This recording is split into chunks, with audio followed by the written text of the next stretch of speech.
Mohon menyimak karena sebentar lagi kita akan memulai kegiatan kita. Sebelumnya saya akan menyapa dulu yang saya hormati Bapak Kajur Manajemen atau yang mewakili, yang saya hormati Ibu Koordinator Konsentrasi Pemasaran, Ibu Florentina Blandina Parapaga, SE MSM. Yang saya hormati juga pemateri kita yang sangat luar biasa hari ini.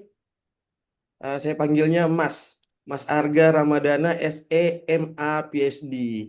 Nanti beliau akan memperkenalkan dirinya, jadi saya nggak terlalu banyak bicara. Nanti beliau yang akan menjelaskan atau cerita singkat tentang profil beliau, dari mana asalnya, sekolahnya sudah di mana saja. Tetapi dengan melihat titel terakhirnya kita sudah tahu bahwa beliau ini adalah seorang doktor dengan gelar PhD, luar biasa sekali, masih muda, konsentrasinya juga sama kayak kita di sini ya, pemasaran, terkhusus di digital pemasaran. Nanti lebih detailnya eh, akan dijelaskan oleh beliau sendiri. Tanpa eh, banyak kata lagi, selanjutnya saya akan memberikan kesempatan kepada Ibu Florentina Blandina Parapaga selaku koordinator konsentrasi pemasaran untuk memberikan sepatah dua kata sekaligus membuka kegiatan kita ini secara resmi. Kepada Ibu, waktu dan tempat saya persilakan. Terima kasih Pak Dodi, suara saya sudah terdengar ya, Terdengar Bu, terdengar. dengan sangat syahdu. Oke, Assalamualaikum warahmatullahi wabarakatuh. Selamat sore dan salam sejahtera untuk kita semua. Saya pribadi atas nama jurusan juga Universitas Musamus tentu saja mengucapkan selamat datang, selamat bergabung kepada seluruh peserta kegiatan sore hari ini, metodologi penelitian pemasaran, dan juga secara khusus kepada narasumber kita, Bapak Arga Ramadana, SEMA PhD. Saya berharap kegiatan ini tentu saja merupakan upaya dari jurusan, khususnya konsentrasi pemasaran yang diprakarsai oleh Bapak kesayangan kita semua, Bapak Dodi Hieronymus, ya, yang selalu memberikan inovasi-inovasi, terobosan-terobosan yang baik untuk konsentrasi ini khususnya. Tentu saja kegiatan ini berupaya untuk memperkuat kapasitas adik-adik mahasiswa semuanya dalam memahami dan juga menerapkan metodologi penelitian yang relevan dengan perkembangan ilmu pemasaran, karena ilmu pemasaran itu sangat dinamis, ya, melalui berbagai macam pendekatan kuantitatif, kualitatif, maupun juga dengan mixed method. Saya berharap seluruh peserta pada saat mengikuti kegiatan ini bisa memanfaatkan apa namanya kegiatan ini dengan sebaik-baiknya. Teman-teman semuanya, mahasiswa harus mau aktif bertanya, teman-teman harus mau menggali wawasan, menggali pengalaman, ya, dari narasumber kita yang luar biasa pada hari ini, Bapak Arga Ramadan, SEMA PhD. Ya, jadi saya berharap adik-adik mahasiswa nanti aktif pada saat bagian sesi tanya jawab dan juga diskusi. Ya, sekali lagi eh, teman-teman, buat yang sedang menyusun skripsi atau menyusun proposal, ini kesempatan Anda. Ya, mungkin masih bingung-bingung bagian pengarahan Pak dosen pembimbingnya. Nah, ini kesempatan Anda untuk bertanya secara lebih jelas lagi kepada tentu saja pakar kita, Bapak Arga Ramadan. Saya juga ingin berterima kasih sekali lagi kepada Bapak Arga Ramadan atas kesediaannya hadir berbagi ilmu bersama kami, berbagi ilmu dengan anak kami, mahasiswa manajemen Universitas Musamus. Semoga kegiatan ini memberikan manfaat bagi kita semua.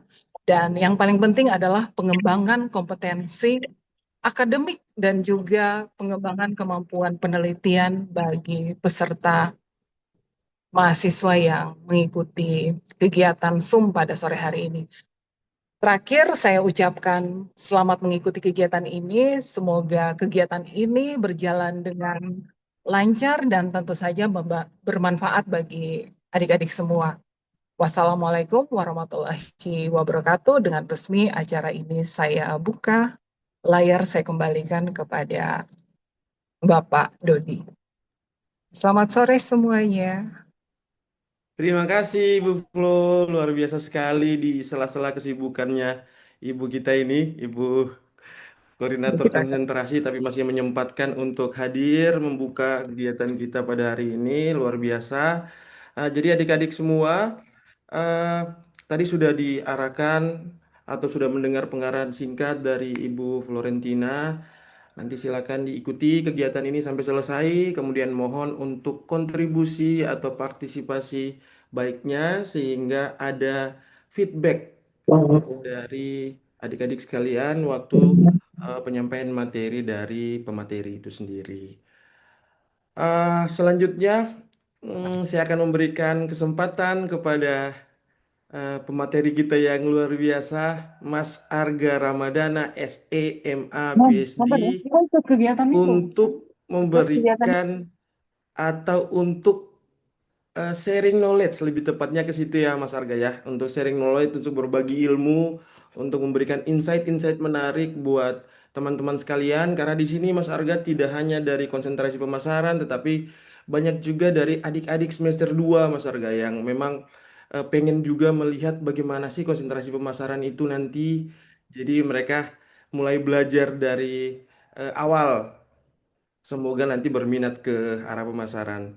Dan juga di sini ada teman-teman dari semester 5, semester 6 yang sedang dalam mengikuti mata kuliah Metopen.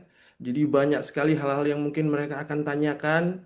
Teman-teman juga dari semester 8 yang sedang menyusun skripsi, khususnya dari konsentrasi pemasaran juga hadir di sini. Jadi mungkin materi ini akan menjadi hal yang sangat penting buat semua peserta yang hadir pada sore hari ini. Begitu teman-teman semua. Selanjutnya saya akan memberikan kesempatan kepada Mas Arga untuk memulai sesi pertamanya sebelum nanti akan dilanjutkan dengan sesi diskusi. Kepada Mas Arga, waktu dan tempat dipersilakan. Baik. Terima Cie kasih banyak. cie. Terima kasih banyak atas waktunya. Baik, Assalamualaikum warahmatullahi wabarakatuh dan selamat sore semuanya. Mungkin yang saya hormati uh, Ibu Florentina Pak Parapaga SEMSM selaku koordinator konsentrasi pemasaran. Salam kenal Ibu Flo ya, sampai ya Ibu Flo ya. Terima kasih banyak juga sudah memberikan saya kesempatan untuk diskusi pada sore hari ini. Yang saya hormati juga, saya panggilnya Mas Dodi aja ya, teman-teman Musamus. Jadi karena saya kalau panggil Pak Dodi agak gimana, Mas Dodi ya. Eh, Mas Dodi ini apa? Teman saya dulu ya, Pak. Kita sama-sama uh, Latsar di Depok, di Jawa Barat di Depok. Alhamdulillah sampai sekarang silaturahmi masih terus berjalan dan semoga seterusnya sampai betul-betul institusi Musamus, begitupun Politeknik Fak-Fak bisa menjadi pionir ya kampus terbaik di Petana Papua. Baik, izin saya screen Pak Dodi, Mas Dodi. Ya, apakah sudah terlihat di layar? Oke, baik pada sore hari ini, adapun topik yang akan kita bahas bersama-sama itu terkait dengan mungkin teman-teman semua sudah pernah ada yang mendengarkan atau mungkin sama sekali belum pernah ada. Jadi kita akan membahas sedikit tentang salah satu metode penelitian yang bisa teman-teman lakukan pada saat ingin melakukan riset tentang pemasaran, yaitu namanya mixed method study dalam riset pemasaran. Jadi bagaimana mengintegrasikan pendekatan kualitatif dan kuantitatif untuk menghasilkan insight yang lebih komprehensif. Jadi adapun saya sendiri ya, Arga Ramadana yang akan bersama-sama kita pada sore hari ini. Namun sebelum itu, sedikit saya menyapa teman-teman mahasiswa. Mas Dodi izin saya pakai fotonya di slide nggak apa-apa ya? Jadi mungkin teman-teman Musamu saya izin Pak berpantun, silakan dibantu dengan cakepnya. Ya, pergi ke Merauke membeli kelapa, Cakep. Cakep. hingga sebentar menikmati suasana. Cakep. Halo, Cakep. halo Universitas Musamus yang tercinta, tempat berkarya dan menggapai cita-cita. Oke, halo teman-teman semuanya, salam kenal. It's a pleasure to be here with you today. Apa kabar semuanya? Sehat? Sehat Sehat, ya? baik. Lihat. Harus kalau nggak sehat apa malah tidak nggak bisa menggapai cita-cita ya. Oke, saya kemarin ngecek-ngecek di Instagramnya, di websitenya tentang Musamus. Ternyata Musamus itu luas banget ya. Terus kemarin kata juga Ibu Wakil Menteri datang bertemu dengan Pak Dodi dan teman-teman. Wah, sangat satu keren banget teman-teman Musamus ya. Em, Sebelum kita maju ke tema, mungkin ada pepatah yang mengatakan tak kenal maka tak sayang. So, let me introduce myself dulu, biar teman-teman Samu seperti Jessica, Anggun, Rosa, Apolonia, dan teman-teman bisa dikenal saya lebih dalam. Tadi dikatakan Pak Dodi, nama saya Arga Ramadana. Ya. Saya memiliki moto hidup yaitu if it's yours, it will be yours. Jadi apapun itu, jika itu menjadi takdirmu, akan menjadi takdirmu. Jika tidak, ya itu bagaimanapun kita berusaha pasti akan tidak. Jadi tugas kita sebagai manusia ya, just do our best and let's God do the rest. Jadi ya berdoa, berusaha dan biarkanlah Tuhan yang akan mengatur kemana kita akan pergi. Saya menyelesaikan S2 saya di Thailand, di Prince of Songkhla University Thailand, jurusan Agribusiness Economics. Dan setelah itu saya langsung melanjutkan S3 saya di Thailand lagi, di King Mongkut KMITL Business School, Thailand juga di bidang Industrial Business Administration, dan baru saja selesai kemarin kuliahnya di tahun 2005. Dan sekarang saya seorang dosen di Agribusiness Management di Politeknik Negeri Fakfak. Dan selain dosen, saya juga diberikan amanah oleh direktur menjadi kepala pusat penelitian dan pengabdian masyarakat di sini. Jadi alhamdulillah saya mengelola dan mengkoordinir segala macam jenis riset dan pengabdian kemenangan masyarakat dosen-dosen yang ada di Politeknik Fakfak. Selain itu, saya juga sama seperti pada saat kuliah sampai sekarang sering ikut international activities. Jadi seperti saya jadi speaker di World Youth Forum di Mesir, terus saya pernah ke China Asian Education Cooperation Week di China, terus saya pernah menjadi speaker di International Conference di Vietnam, dan juga pernah menjadi peserta di Vocational Faculty International Innovation Program di Amerika Serikat, dan ada banyak lagi karena saya pada saat kuliah mungkin ada beberapa teman-teman di sini yang sama seperti saya suka ikut mengikuti program-program gratis yang disediakan oleh berbagai penyelenggara sehingga bisa menambah ilmu kita. Terus riset saya di bidang customer behavior dan digital marketing. Terus saya juga alhamdulillah di bidang mixed method research, dan sekarang ini saya concern kepada agricultural e-commerce. Jadi bagaimana dunia pertanian itu di bidang e-commerce itu yang menjadi concern saya pada saat ini. Oke, sejauh ini ada pertanyaan terkait saya atau sudah jelas teman-teman semua?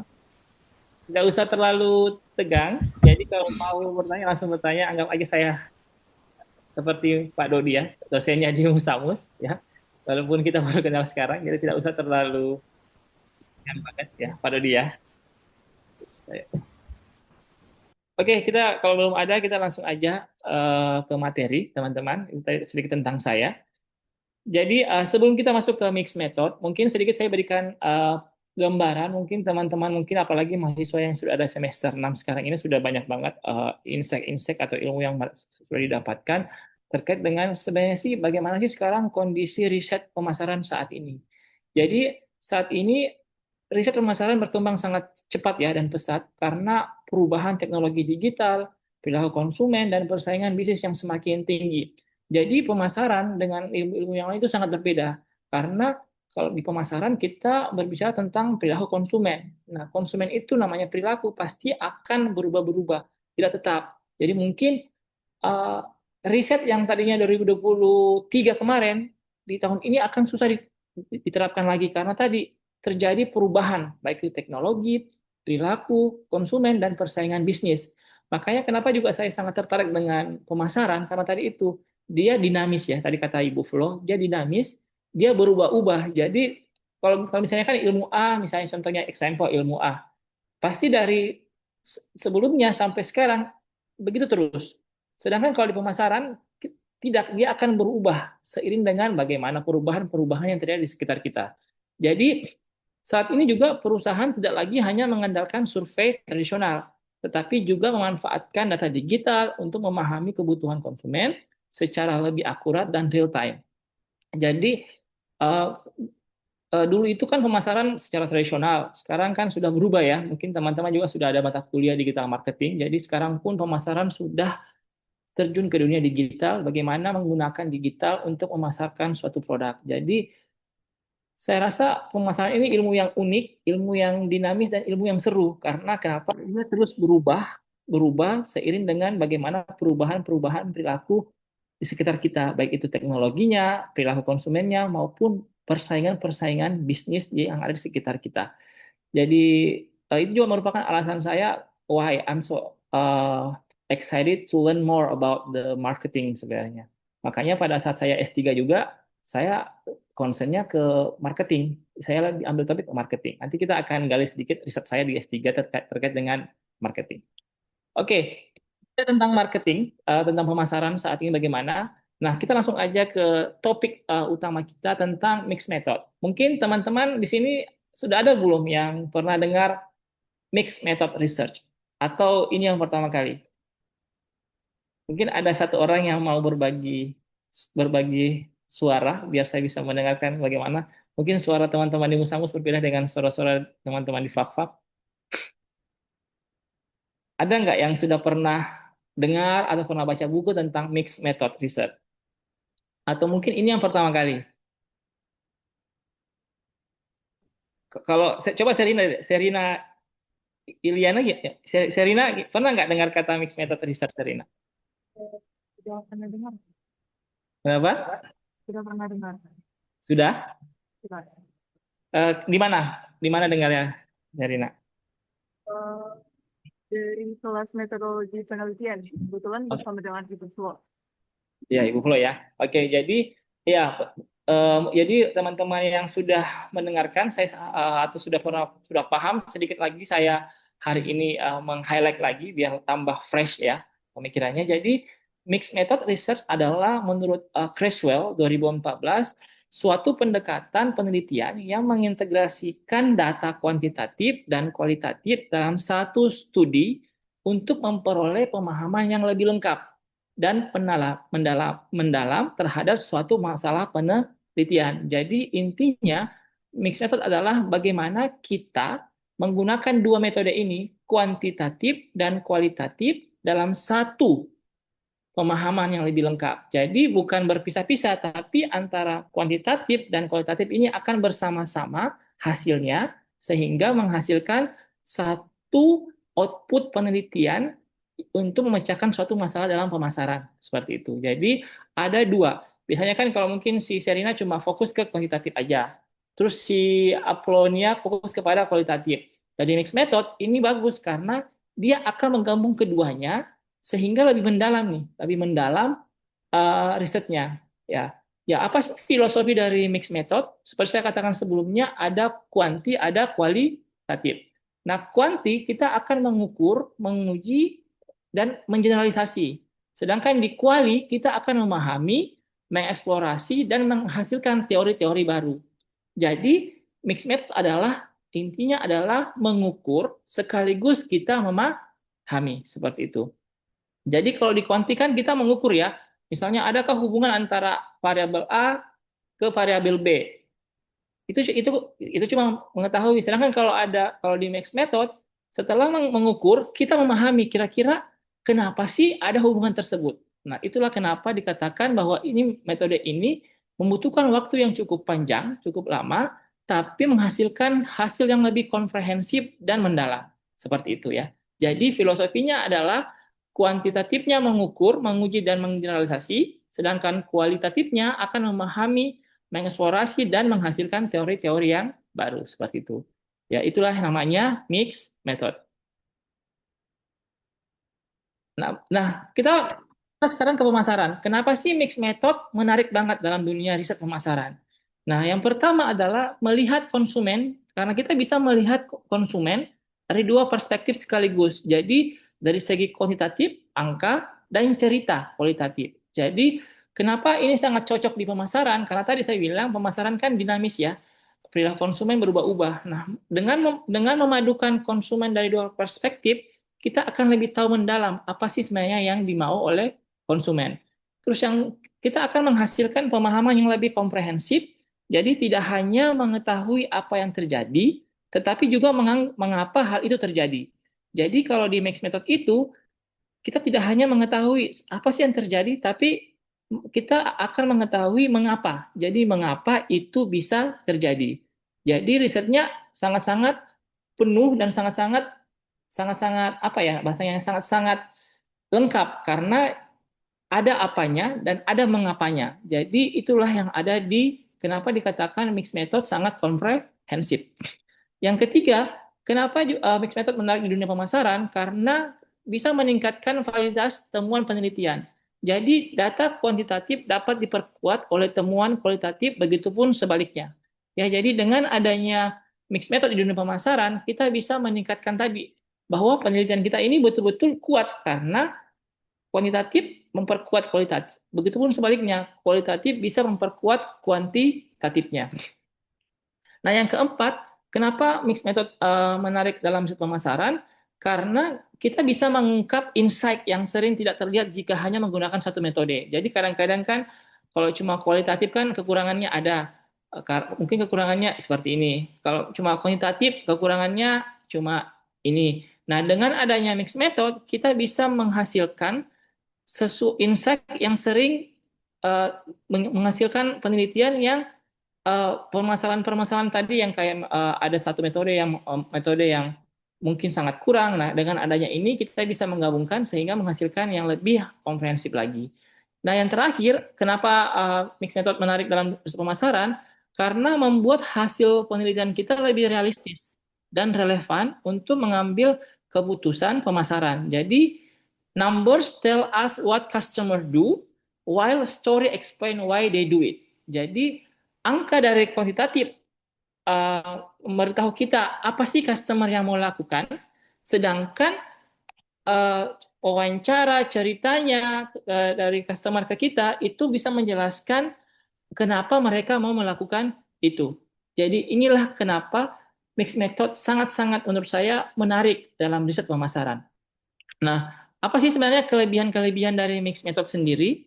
Jadi kelebihan dari mixed method sendiri adalah pemahaman lebih komprehensif, validasi penelitian lebih kuat, jadi mengurangi kelemahan masing-masing metode. Jadi kadang-kadang kan metode kuantitatif lemah. Nah, kadang-kadang juga metode kualitatif lemah. Dengan menggabungkan mereka saling bisa mengisi kekurangannya masing-masing ya.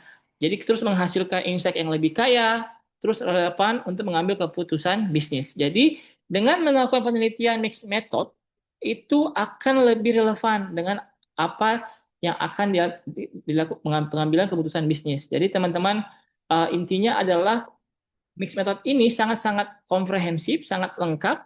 Dia bisa mengatasi kelemahan-kelemahan dari metode-metode baik itu kuantitatif maupun metode kualitatif itu sendiri. Nah, terus kira-kira kapan sih kita bisa menggunakan mixed method itu? Nah, mixed method digunakan pertama ketika hasil survei membuktikan penjelasan lebih lanjut, ya. Lah. Yang kedua, fenomena masih belum dipahami dengan baik. Jadi misalnya si Rosa ingin meneliti tentang bagaimana pengaruh A ke B, bla bla bla bla bla.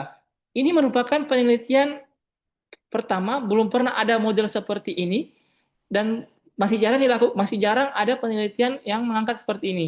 Nah, itu bisa dipakai mixed method karena dia mengangkat fenomena yang masih belum dipahami oleh banyak orang dengan baik. Nah, dengan mixed method kita bisa membuat teori-teori baru di situ, ya. Terus kapan lagi digunakan? Ketika kita membutuhkan validasi dari berbagai sumber data. Misalnya sumber datanya kuantitatifnya masih kurang nih. Nah, kita masih butuh kualitatif. Nah, kita gunakan mixed method. Terus yang terakhir, kita ingin mengembangkan teori baru. Jadi ketika si Serina ingin membuat saya ingin mau bikin model Serina misalnya. Serina harus pakai mixed method. Seperti itu ya. Oke, sampai sini sudah jelas sedikit ya teman-teman ya. Apa itu mixed method, apa kelebihannya, dan mengapa, dan kapan kita pakai mixed methodnya sendiri. Ya. Nah, selain kelebihan, sebenarnya apa sih kekurangan dari mixed method? Mungkin kita kekurangannya adalah waktunya, karena kan mixed method kan panjang ya. Kuantitatif selesai, kita kualitatif. Begitu sebaliknya, kualitatif selesai, baru kuanti. Nah, itu akan membutuhkan waktu yang agak lumayan panjang. Jadi sehingga teman-teman yang cuma memiliki waktu 1 bulan, 2 bulan, agak sedikit kesusahan karena memang mixed method itu butuh waktu yang agak panjang karena tadi banyak banget kita akan kuantitatif melakukan kuesioner, terus kualitatif kita akan wawancara mendalam seperti itu ya teman-teman ya. Oke sampai sini jelas atau ada kalau mau ada pertanyaan langsung aja ya raise hand-nya langsung aja biar tidak lupa ya. Nah, tadi kan itu tadi tentang mixed method. Nah, teman-teman semua, sedikit saya sharing bahwasanya mixed method sendiri ada desainnya, ada 4 macam desain mixed method, ya. Yang pertama, oke sorry. Oh, yang pertama adalah sequential explanatory, yaitu kita melakukan penelitian kuantitatif dulu, baru ke kualitatifnya. Apa tujuannya? Menjelaskan hasil statistiknya. Jadi kita menjelaskan misalnya di kuanti, kita menggunakan SPSS, terjadi hubungan antara harga dan kemauan membeli kembali konsumen. Itu kuantitatifnya. Nah, terus kita mau pakai kualinya. Nah, kita akan menjelaskan kita akan membuat sebuah panduan wawancara dari hasil dari kuantitatif tersebut. Jadi misalnya hasilnya tadi, kita akan melakukan wawancara lagi ke beberapa orang mengenai hasil yang kita dapatkan di kuantitatif tadi. Jadi intinya kita ingin menjelaskan lagi hasil statistik yang kita bikin di kuantitatif. Itu namanya sequential explanatory. Nah, kedua ada namanya sequential exploratory. Jadi dimulai dari kualitatif dulu baru kuantitatif. Nah, ini biasanya digunakan untuk mengembangkan teori. Jadi kita menggunakan ini ketika belum ada teorinya. Misalnya tadi, kemauan ingin membeli kembali produk pertanian. Itu kan hal yang baru ya, belum pernah ada teori tentang bagaimana produk pertanian dibahas. Nah, sehingga kita pakai kualitatif dulu. Kita wawancara mendalam dulu, sehingga kita menemukan model. Setelah kita menemukan modelnya, baru kita uji di kuantitatifnya. Ya, sampai sini jelas ya. Jadi kalau explanatory itu kuantitatif dulu baru kualitatif, sedangkan explanatory kualitatif dulu baru kuantitatifnya. Terus ada namanya, tapi ini jarang digunakan, namanya konvergen paralel. Jadi secara bersamaan. Jadi kita ingin membandingkan dan mengkonfirmasi hasilnya. Ya, jadi data kualitatif dan data kuantitatifnya dikumpulkan secara bersama-sama, secara paralel. Terus nanti kita akan menganalisis sama-sama kuantinya, kualinya, terus nanti diintegrasi sama, dibandingkan satu sama lain. Tapi ini jarang digunakan ya karena yang sering digunakan adalah si sequential explanatory sama sequential exploratory. Terus yang terakhir ada namanya embedded, yaitu salah satu dominan. Jadi misalnya lebih ke misalnya kualitatif lebih dominan 80% kita fokus ke kualitatifnya, sedangkan kuantitatifnya cuma 20%. Jadi tujuannya adalah untuk mendukung metode utama aja. Misalnya metodenya kuantitatif, dirasa masih perlu wawancara nih. Nah, makanya kita pakai ini metode ini. Jadi dia lebih ada yang dominan, tidak satu sama lain ya. Saya ulangi sekali lagi ya biar teman-teman lebih jelas lagi. Kalau di sequential explanatory, kita menggunakan kuantitatif dulu. Hasil dari kuantitatif akan kita lanjutkan ke kualitatif. Sedangkan di sequential exploratory, kita melakukan kualitatif dulu. Hasil dari kualitatif kita gunakan di kuantitatif. Sedangkan di konvergen paralel, kita lakukan secara bersama-sama, nanti kita bandingkan. Sedangkan kalau embedded, kita ada salah satu yang dari dominan ya, misalnya kualitatif dominan atau kuantitatif dominan. Terus yang lainnya menyesuaikan seperti itu ya. Jadi inilah 4 desain mixed methods yang bisa teman-teman nanti lakukan kalau ingin melakukan riset pemasaran ya di Musamus ya. Nah, kita lanjut, kita bahas satu-satu ya. Mungkin saya akan cuma bahas dua aja. Saya akan bahas yang sequential explanatory sama sequential exploratory karena ini yang paling banyak digunakan oleh mahasiswa-mahasiswa. Jadi mungkin nanti teman-teman Serina dan teman-teman bisa menggunakan ini pada saat skripsi. Nah, kita fokus kepada sequential exploratory design. Nah, apa itu sequential exploratory design? Seperti saya katakan sebelumnya, jadi kita pertama kuanti dulu, baru ke kuali. Jadi bagaimana alurnya? Alurnya pertama adalah kita mengumpulkan data kuantitatif, terus kita analisis data kuantitatifnya, ya. Nah, hasil dari kuantitatif kita lakukan, kita pakai untuk mengumpulkan data kualitatif dan terakhir kita akan interpretasi hasilnya. Seperti itu. Jadi alurnya kuantitatif dulu, hasil kuantitatif baru kita lakukan kualitatif. Apa tujuannya? Tujuannya adalah untuk menggunakan data kualitatif untuk menjelaskan hasil penelitian kuantitatif. Ini tujuannya. Jadi kita gunakan data kualitatif itu untuk menjelaskan hasil dari kuantitatif tadi. Nah, apa kelebihannya? Ini lebih mudah dipahami, cocok untuk penelitian pemasaran kayak di kita, terus memberikan penjelasan mendalam terkait dengan hasil statistik kalian, ya. Jadi misalnya teman-teman, siapa nih saya panggil panggil dulu ya. Misalnya siapa? Si Vincentius Frances Jof, susah banget nama Jaftoran ya misalnya. Dia ingin melakukan dia meneliti tentang hubungan lokasi dengan kemauan membeli kembali konsumen. Hasilnya adalah positif dengan alfa 0,05. Nah, si Pensensius merasa saya pengen lagi mendalami kira-kira alasannya bisa ada hubungan positif apa? Nah, Pensensius bisa melakukan tadi metode kualitatif untuk melakukan wawancara secara mendalam kepada tadi respondennya ya. Jadi itu ya. Jadi kita menggunakan data kualitatif kita untuk menjelaskan hasil penelitian kuantitatif kita ya. Terus contohnya dalam riset pemasaran. Jadi misalnya hasil survei menunjukkan bahwa harga berpengaruh signifikan terhadap keputusan pembelian. Nah, penelitian kemudian melakukan wawancara untuk mengetahui mengapa harga menjadi faktor utama, apa yang dianggap konsumen sebagai harga yang wajar, bagaimana konsumen membandingkan harga merek ya. Seperti itu ya. Jadi intinya adalah hasil dari kuantitatif, misalnya tadi bahwa harga berpengaruh terhadap keputusan pembelian, kita gunakan untuk menyusun panduan wawancara yang akan ditanyakan di eh, kualitatif nanti ya, seperti itu. Jadi itulah tadi sequential explanatory design ya, teman-teman. Ini sedikit saya kutip dari Creswell and Planocart et al. 2003.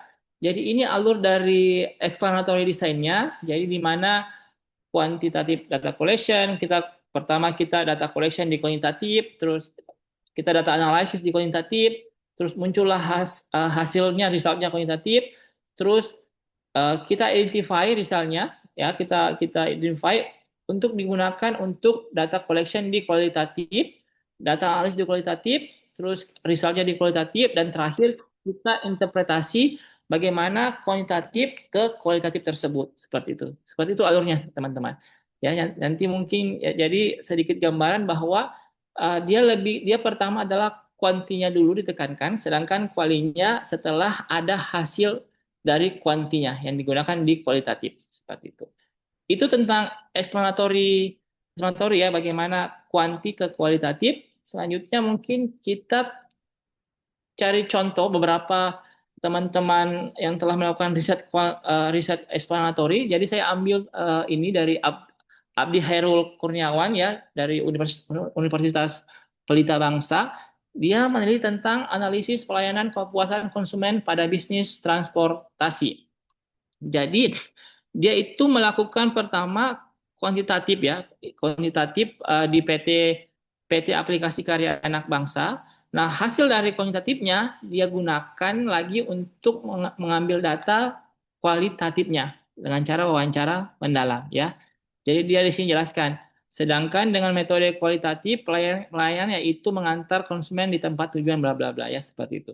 Ya, ini juga ada contoh riset dari pengaruh dari Lia Fitriani, ini skripsinya. Ya, jadi pengaruh faktor budaya, sosial, pribadi dan psikologi terhadap keputusan mahasiswa jurusan Ekonomi Syariah Fakultas Ekonomi dan Bisnis Islam IAIN Metro angkatan 2015 sebagai nasabah bank konvensional. Jadi pertama dia dia uji statistik dulu bagaimana pengaruh budaya sosial dan lain-lain kepada keputusan keputusan mahasiswa. Setelah itu hasilnya dia akan buatkan wawancara untuk menguji kualitatifnya. Ya, seperti itu. Itu beberapa contoh sedikit tentang sequential explanatory ya di Max Method.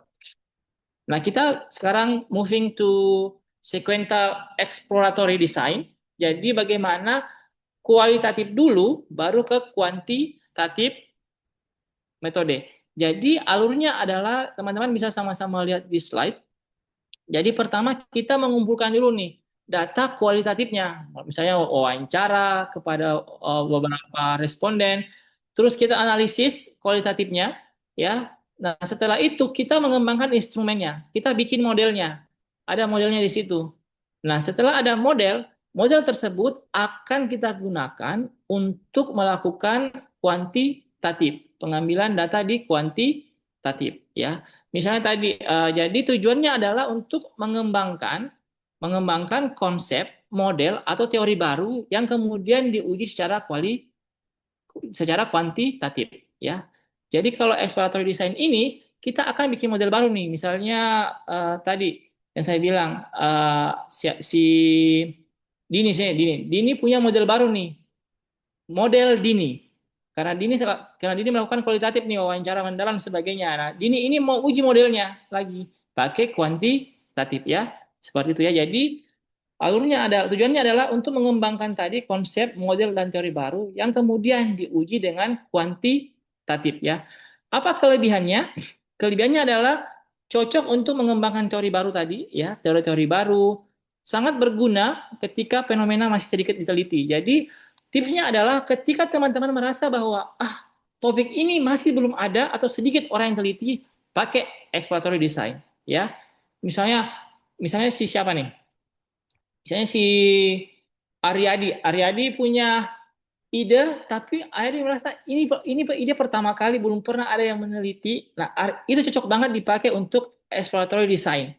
Jadi bagaimana Aryadi bikin dulu modelnya sendiri, nanti boleh pakai nama misalnya model Aryadi. Nah, setelah itu Aryadi juga uji pakai statistik seperti itu. Jadi teman-teman yang merasa topiknya masih jarang digunakan, belum banyak belum masih sedikit teliti, bisa pakai exploratory design.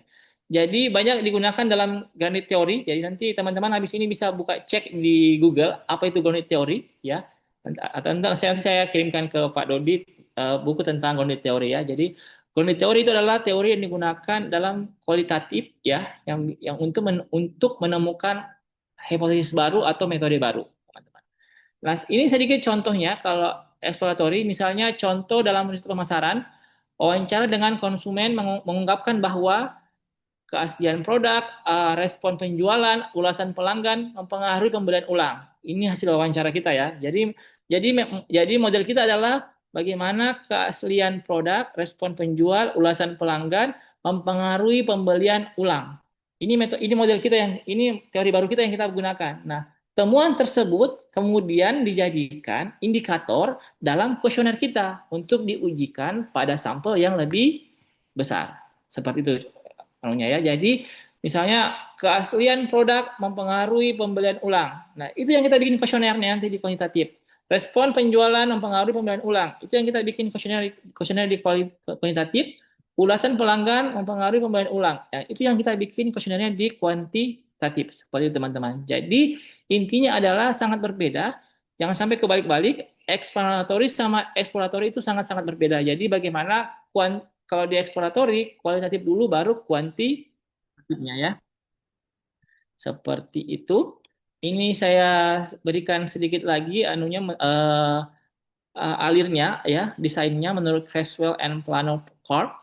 Jadi bagaimana kualitatif dulu ya, yang data collection kualitatif, data analisis kualitatif, terus result dari kualitatifnya apa, terus kita develop, kita bangun resultnya, ada sebuah model yang muncul. Nah, model tersebut akan kita gunakan di kuantitatif untuk melakukan data collection, misalnya pakai kuesioner, Google Form dan sebagainya. Terus kita analisis, terus kita apa resultnya dan kita interpretasikan bagaimana kualitatif mempengaruhi kuantitatifnya ya seperti itu.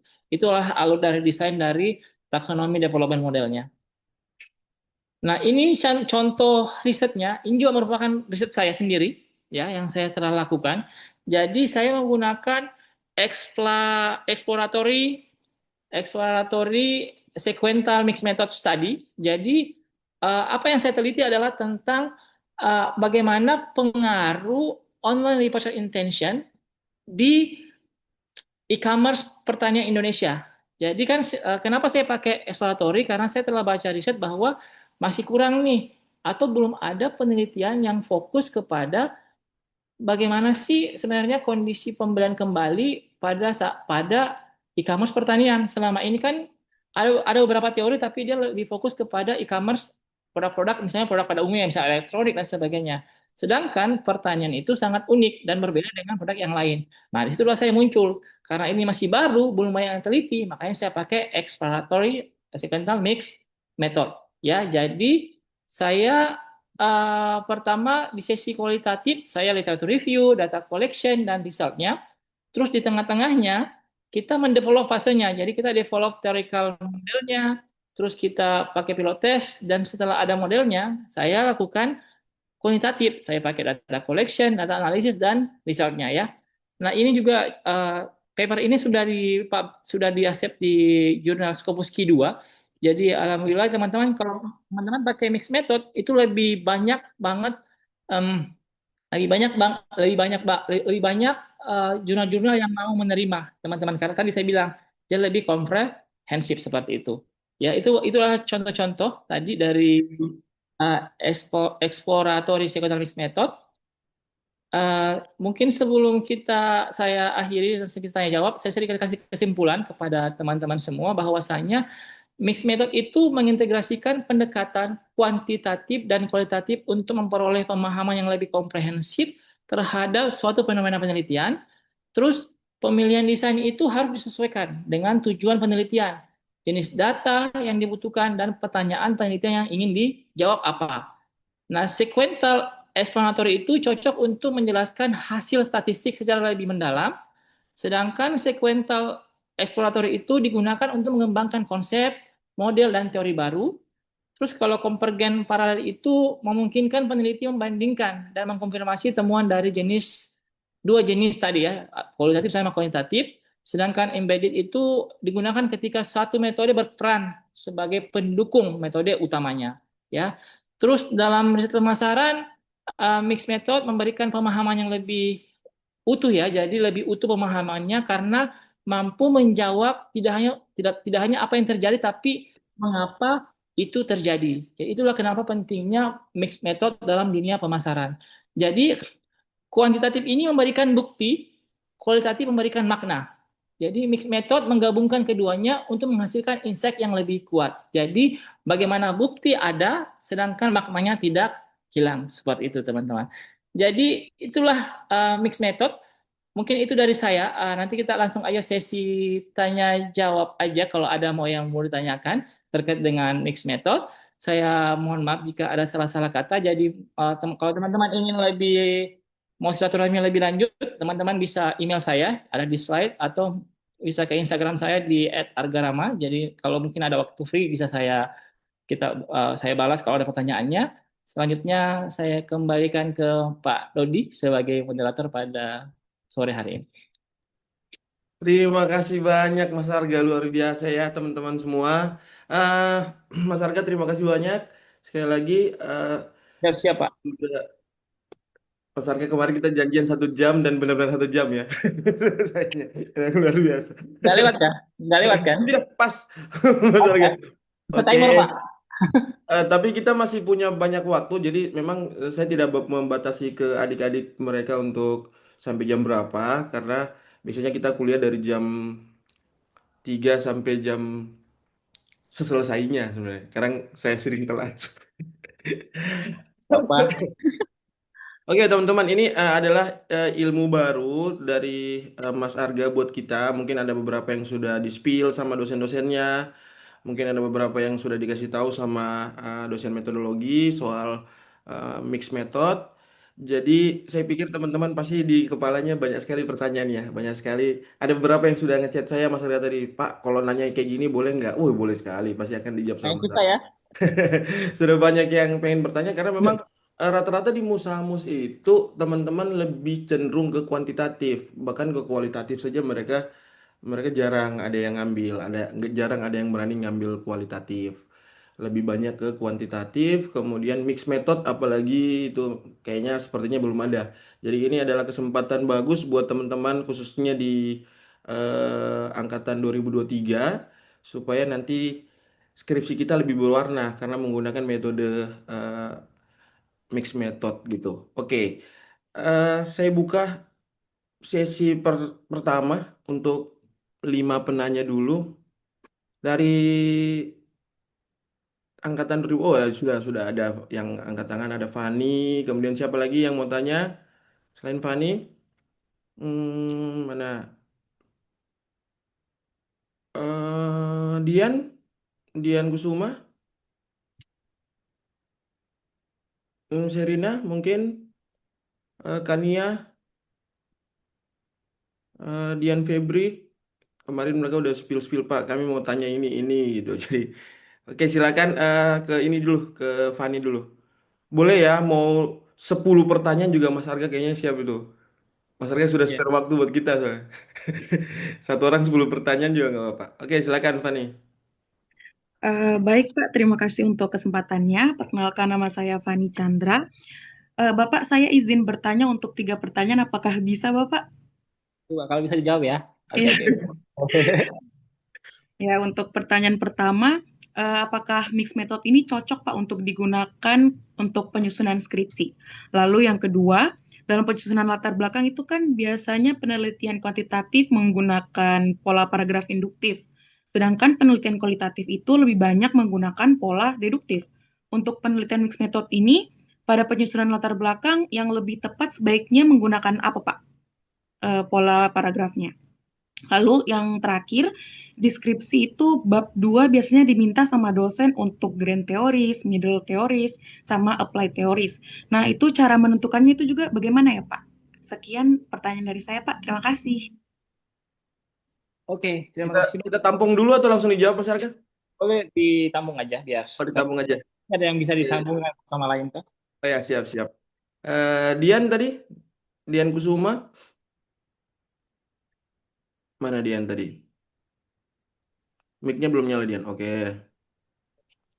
Ini sebenarnya jauh dari mixed method, tapi saya bingung tuh kalau di dalam penelitian, apakah metode harus disesuaikan dengan topik penelitian tersebut, atau justru topik penelitian yang perlu disesuaikan dengan metode yang dikuasai sama peneliti sama saya nanti yang meneliti. Gitu, Pak. Oh, jadi apakah metodenya yang harus disesuaikan dengan apa tadi, Dian? Topik penelitian saya. Oh ya, metode yang sesuaikan dengan topik atau topik yang harus menyesuaikan dengan metode. Oke. Siapa lagi? Serina, coba.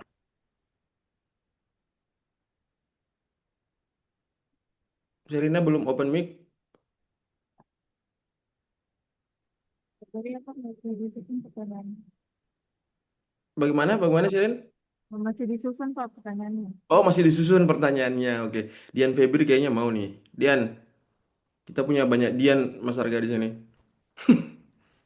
Dian Febri, ayo di open mic-nya dulu.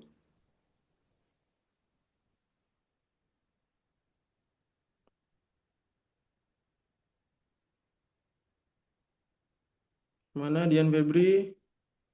Dian udah siap belum Dian untuk pertanyaan? Bentar Pak ya, masih susun Oh, pertanyaan juga. oh, masih susun. Berarti mereka di sesi 2 ya Mas Arga ya. Satu lagi siapa? Rizka mana Rizka? Rizka tadi kayaknya ada deh. Oh, kayaknya Kania duluan deh, Kania. Oke, Kania. Kania dulu, Kania. Oke, di Silakan sini Kania. saya Saya mau bertanya, dalam mixed method kan ada dua jenis data yang digabung. Nah, bagaimana kalau misalnya hasil dari data kuantitatif dan kualitatif itu justru menunjukkan hal yang berbeda gitu? Peneliti kan biasanya lebih mempertimbangkan yang mana kalau misalnya hasilnya berbeda. Seperti itu sih. Oh, Oke. bagus. Oke, Mas Harga tiga orang dulu ya. Yang lain Boleh, katanya boleh. lagi nyusun, Mas Harga. Nggak tahu nih lagi nyusun atau lagi buka GPT, kita nggak tahu ini. Aku aja. Nggak apa. Oke, silakan Mas Harga, ditunggu jawabannya. Baik. Pertama untuk Fani ya. Fani keren banget pertanyaannya Fani. Jadi memang eh, kalau pertama latar belakang ya. Sebenarnya latar belakang itu Fani itu depend on ourselves ya. Jadi setiap orang punya, setiap dosen khususnya atau pembimbing maupun peneliti punya style how to write the background of study. Jadi sebenarnya tidak ada di mixed method sendiri sama dengan penelitian lain, tergantung bagaimana kenyamanan kita. Tapi kalau saya sendiri saya mau pakainya adalah piramida terbalik ya piramida terbalik tak seperti itu. Jadi bagaimana paragraf awal itu kita masalah global seperti itu, terus tengah masalah daerah, terus akhirnya fokus kepada masalah spesifik. Tapi di mixed method itu harus ada yang meng-highlight bahwasanya there is a gap, ada gap dari penelitian ini yang belum ditemukan di sekitar kita. Itu yang membedakannya. Jadi nanti at the end, before the end of the paragraph, you mention that you mentioned that ini tuh berbeda dari yang lain. Saya seperti ini, misalnya seperti ini, Fani. Saya ambil example misalnya online departure intention. Jadi ada kan metode UTAUT, metode apa ya? Udah pernah dengar mungkin ya, metode bagaimana pemberian kembali. Tapi kita bisa cari gapnya di situ. Ini tuh semua metode hanya dipakai di produk-produk secara umum, belum, tapi di produk pertanian tidak bisa dipakai. Kenapa? Karena produk pertanian berbeda dengan produk umum. Kenapa? Karena mungkin pertanian itu ada unik. Misalnya bergantung pada alam, bergantung pada harga apa. Nah, di situlah muncul. Jadi sebenarnya sama aja, mau pakai mana aja gayanya, tapi dia harus disisipkan bahwasanya ada gap, kekurangan yang di sekitar kita belum pernah ada yang meneliti hal tersebut, sehingga muncullah itu mixed methodnya, Fani ya. Tadi pertanyaan kedua apa Fani, saya lupa. Oh, terus apakah mixed method bisa dipakai di skripsi? Sebenarnya ini bukan level skripsi mixed method, itu udah levelnya doctoral degree ataupun master degree. Karena mixed method ini saya bilang tadi di awal, dia panjang, dia nggak sesimpel yang kita bayangkan. Tapi kalau mau, why not? Tapi mungkin nanti mungkin skalanya diperkecil aja, Fani. Jadi misalnya, jadi nanti mungkin Pak Dodi misalnya si Fani ini mau ngambil judul ini, mungkin kita bisa kayak join apa ya, kayak misalnya supervisi gitu kan Fani ya. Tapi memang semua orang takut, bahkan saya kan juga S3-nya ambil ini ya, ambil mixed method Fani. Saya awalnya pasti bilangin profesor, Arga mixed method ya. Saya nggak mau karena pasti panjang, dan yes, saya mengerjakan 2 tahun lebih maksud saya. Karena tadi harus ada teori baru di situ yang muncul ya. Oke, tapi nah kalau Fani mau ambil, saya sarankan jangan pakai exploratory, tapi pakai explanatory. Jadi kuanti dulu baru kualitatifnya. Karena kalau kualitatif dulu akan harus ada model baru, Fani. Model yang baru ya. Oke, jadi boleh-boleh aja kalau Faninya, saya yakin kalau Faninya apa mau pakai ini, dosennya pasti akan standing ovation kalau nanti skripsi. Karena dosen pun saya yakin, saya pun dosen saya nggak mau pakai ini karena susah itu ya. Tapi kalau toh Fani mau, saya sarankan jangan exploratory tapi pakai explanatory ya. Dia lebih cepat, lebih tidak memakan waktu yang lama.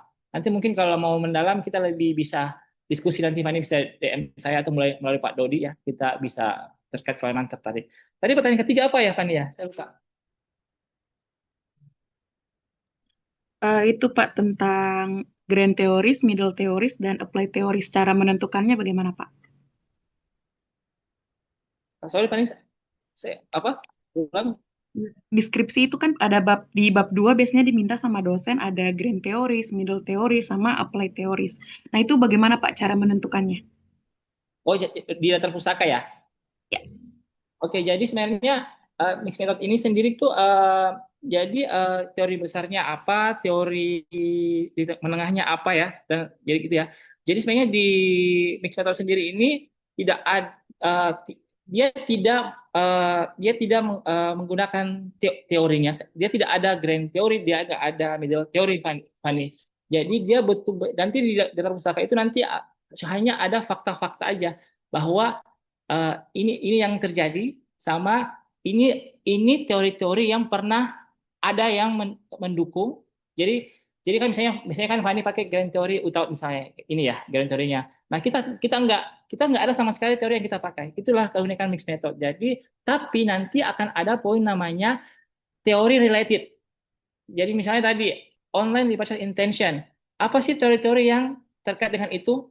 Misalnya apa? Misalnya pakai TAM, gitu ya, pakai TAM dan sebagainya. Nah, teori itu nanti itu kita semua kumpulkan semua teori-teorinya di akhir di daftar pustaka kita highlight bahwa teori ini saya tidak tidak bisa saya gunakan di penelitian saya. Karena apa? Karena tadi berbeda misalnya. Contohnya tadi saya ulangi lagi, misalnya online departure intention itu ada beberapa misalnya pakai Tamla dan sebagainya dan sebagainya dan sebagainya. Nah, teori-teori yang ada tidak bisa saya gunakan di penelitian saya yaitu produk agricultural. Karena kenapa? Karena dia berbeda. Sedangkan TAM ini hanya menguji produk pada umumnya seperti itu. Jadi tidak ada namanya grand theory, middle theory, tapi dia lebih fokus kepada mengumpulkan semua teori-teori yang ada, tapi teori itu langsung dikibaskan. Saya tidak bisa pakai teori itu seperti itu. Saya mau pakai teori yang baru nanti, makanya nanti muncul namanya model Fani misalnya, model Fani Chandra. Seperti itu. Jadi itulah di Max Method nanti kita ada novelty-nya. Maka kenapa saya bilang lama? Karena tadi akan ada model. Misalnya mungkin kalau di eksak akan ada penemuan sel-sel apa gitu ya, mikro apa di lab. Nah, kalau kita di metode akan ada muncul model baru. Kalau saya kemarin nama modelnya AI Green Model misalnya. Nanti Fani bisa kalau Fani mau coba nanti namanya model Fani tentang apa sebagainya seperti itu. Itu ya Fani ya, sedikit tentang pustaka. Mungkin semoga Fani bisa memuaskan, mencerahkan ya. Nanti Terima kalau kasih banyak, dia Bapak. bisa menambahkan. Terima kasih banyak Bapak sudah menjawab, Bapak. Terus tadi saya tertarik sama Kania, apakah topik menentukan metode atau metode menentukan topik? Ya, Kania ya. Ini adalah pertanyaan. Ya, benar ya, Kania tadi ya. Punyanya Dian, Mas Arga. Punyanya Dian. Sorry. Jadi, ya of course, topik menentukan model. Jadi jangan cari model dulu baru topik, teman-teman. Jadi cari dulu permasalahannya, problemnya apa, muncullah topiknya. Setelah ada topiknya, carilah model yang sesuai. Seperti itu ya. Jadi ingat, mixed method tidak digunakan di semua riset ya. Jadi kalau riset yang sudah banyak banget, itu nggak bisa pakai mixed method ya. Oke, jadi pertama, mulai dari problem dulu. Problemnya apa? Muncullah nanti topiknya apa. Setelah ada topiknya, baru kita cari apakah topik mau seperti apakan topik ini, baru kita cari metodenya ya. Terus tadi siapa lagi tadi pada dia? Metode siapa tadi satu lagi Kania ya? Apa tadi Kania saya Mas lupa. Arga, Kania. Hasil dari ketika hasil kualitatif sama kualitatif berbeda. Seperti itu ya. Oke, mungkin ada sedikit misunderstanding Kania di sini. Jadi tidak akan ada perbedaan itu Kania, karena di mixed method kan ada 4 desain nih. Dia akan berhubungan satu sama lain. Dia nggak terpecah belah. Tadi misalnya exploratory mixed method, dia kualitatif dulu baru kuantitatif. Jadi hasil dari kualitatif yang dipakai untuk menguji kuantitatif. Begitupun sebaliknya, hasil dari kuantitatif yang dipakai untuk menguji di kualitatif seperti itu. Jadi kalau ada misalnya perbedaan akan menjadi lebih seru ya penelitiannya seperti itu. Misalnya ternyata di kualitatif seperti ini. Tapi kalau Kania bilang ketika berbeda, sebenarnya saling berkesinambungan satu sama lain. Ya, saling berkesinambungan satu sama lain. Jadi ingat, ketika kita melakukan kualitatif dulu, semua hasil kualitatif itu yang digunakan untuk menyusun kuesioner di kuantitatif. Begitu. Begitupun sebaliknya, ketika kita menggunakan kuantitatif dulu, semua hasil kuantitatif yang digunakan untuk menyusun panduan wawancara di kualitatif, gitu ya. Jadi akan sangat jarang akan terjadi perbedaan tapi itu kalau terjadi perbedaan itu bisa menjadi satu pembahasan ulang lagi untuk selanjutnya. Tapi ingat misalnya si Kania respondennya harus sama ya. Misalnya responden di kuantitatifnya ini, di kualitatif juga harus sama kriterianya, tidak boleh berbeda kriteria, harus sama kriterianya. Jadi kriteria responden di kualitatif harus sama dengan kriteria responden di kuantitatif. Hal itu bisa terjadi berbeda ketika terjadi perbedaan karakteristik respondennya, seperti itu ya. Begitu ya, Kania ya. Terima kasih, Pak. Yap. Luar biasa, Mas Arga, teman-teman semua.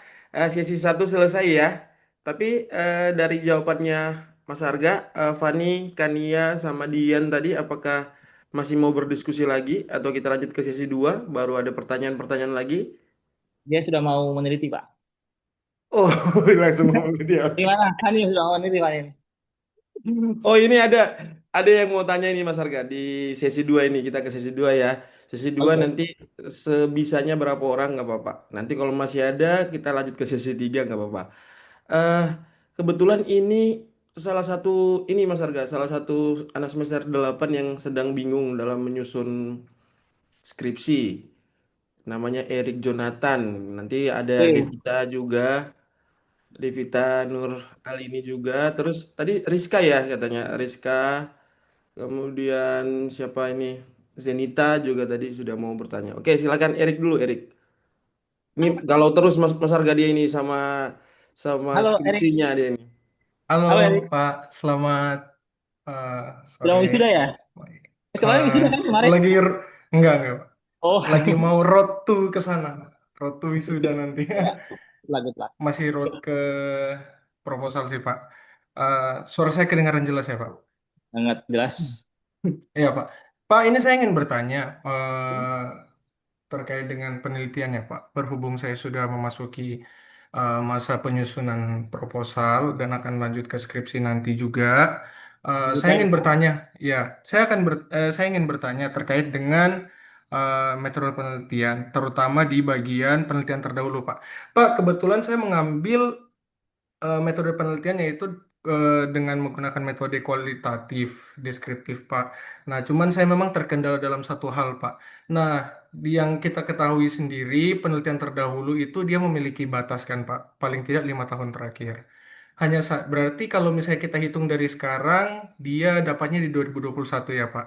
Nah, Ya, cuman yang terjadi di lapangan pada saat saya mencari penelitian terdahulunya saya, hampir rata-rata yang muncul itu penelitian yang dia punya tahun itu di bawah 2021, Pak. Bahkan di bawah 2002 bahkan di bawah 2019, Pak.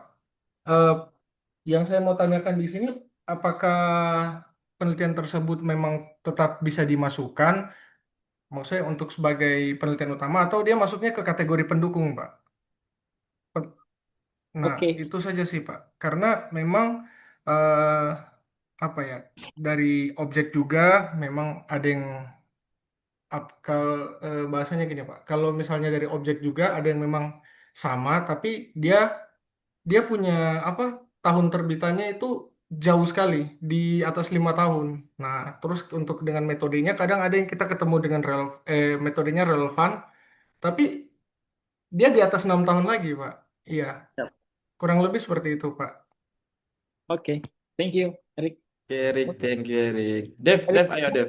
semangat, Erik. Ada satu lagi Mas Arga. Ada satu lagi nih. Oh, Erik masih nih. banyak Mas Arga, ada Rizka juga tadi, Zenita gitu. Masih banyak. Oke. Izin bertanya, Pak.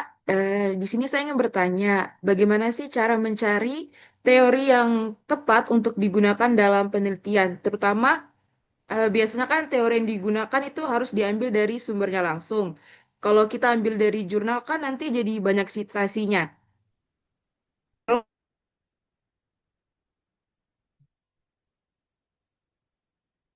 Devita, suaranya hilang. Dev, kamu ke mute itu. Ulang-ulang pertanyaannya ya. Terlalu excited ini kayaknya. Nah, oke, izin bertanya, Pak. bagaimana sih cara mencari teori yang tepat untuk digunakan dalam penelitian? Terutama kan biasa teori itu harus diambil dari sumber aslinya. Kalau ambil dari jurnal kan nanti jadi banyak sitasinya. Lalu bagaimana juga cara menentukan grain teori yang sesuai dengan judul dan variabel penelitian yang akan dilakukan? Oke, Pak, bagaimana menentukan grain teori?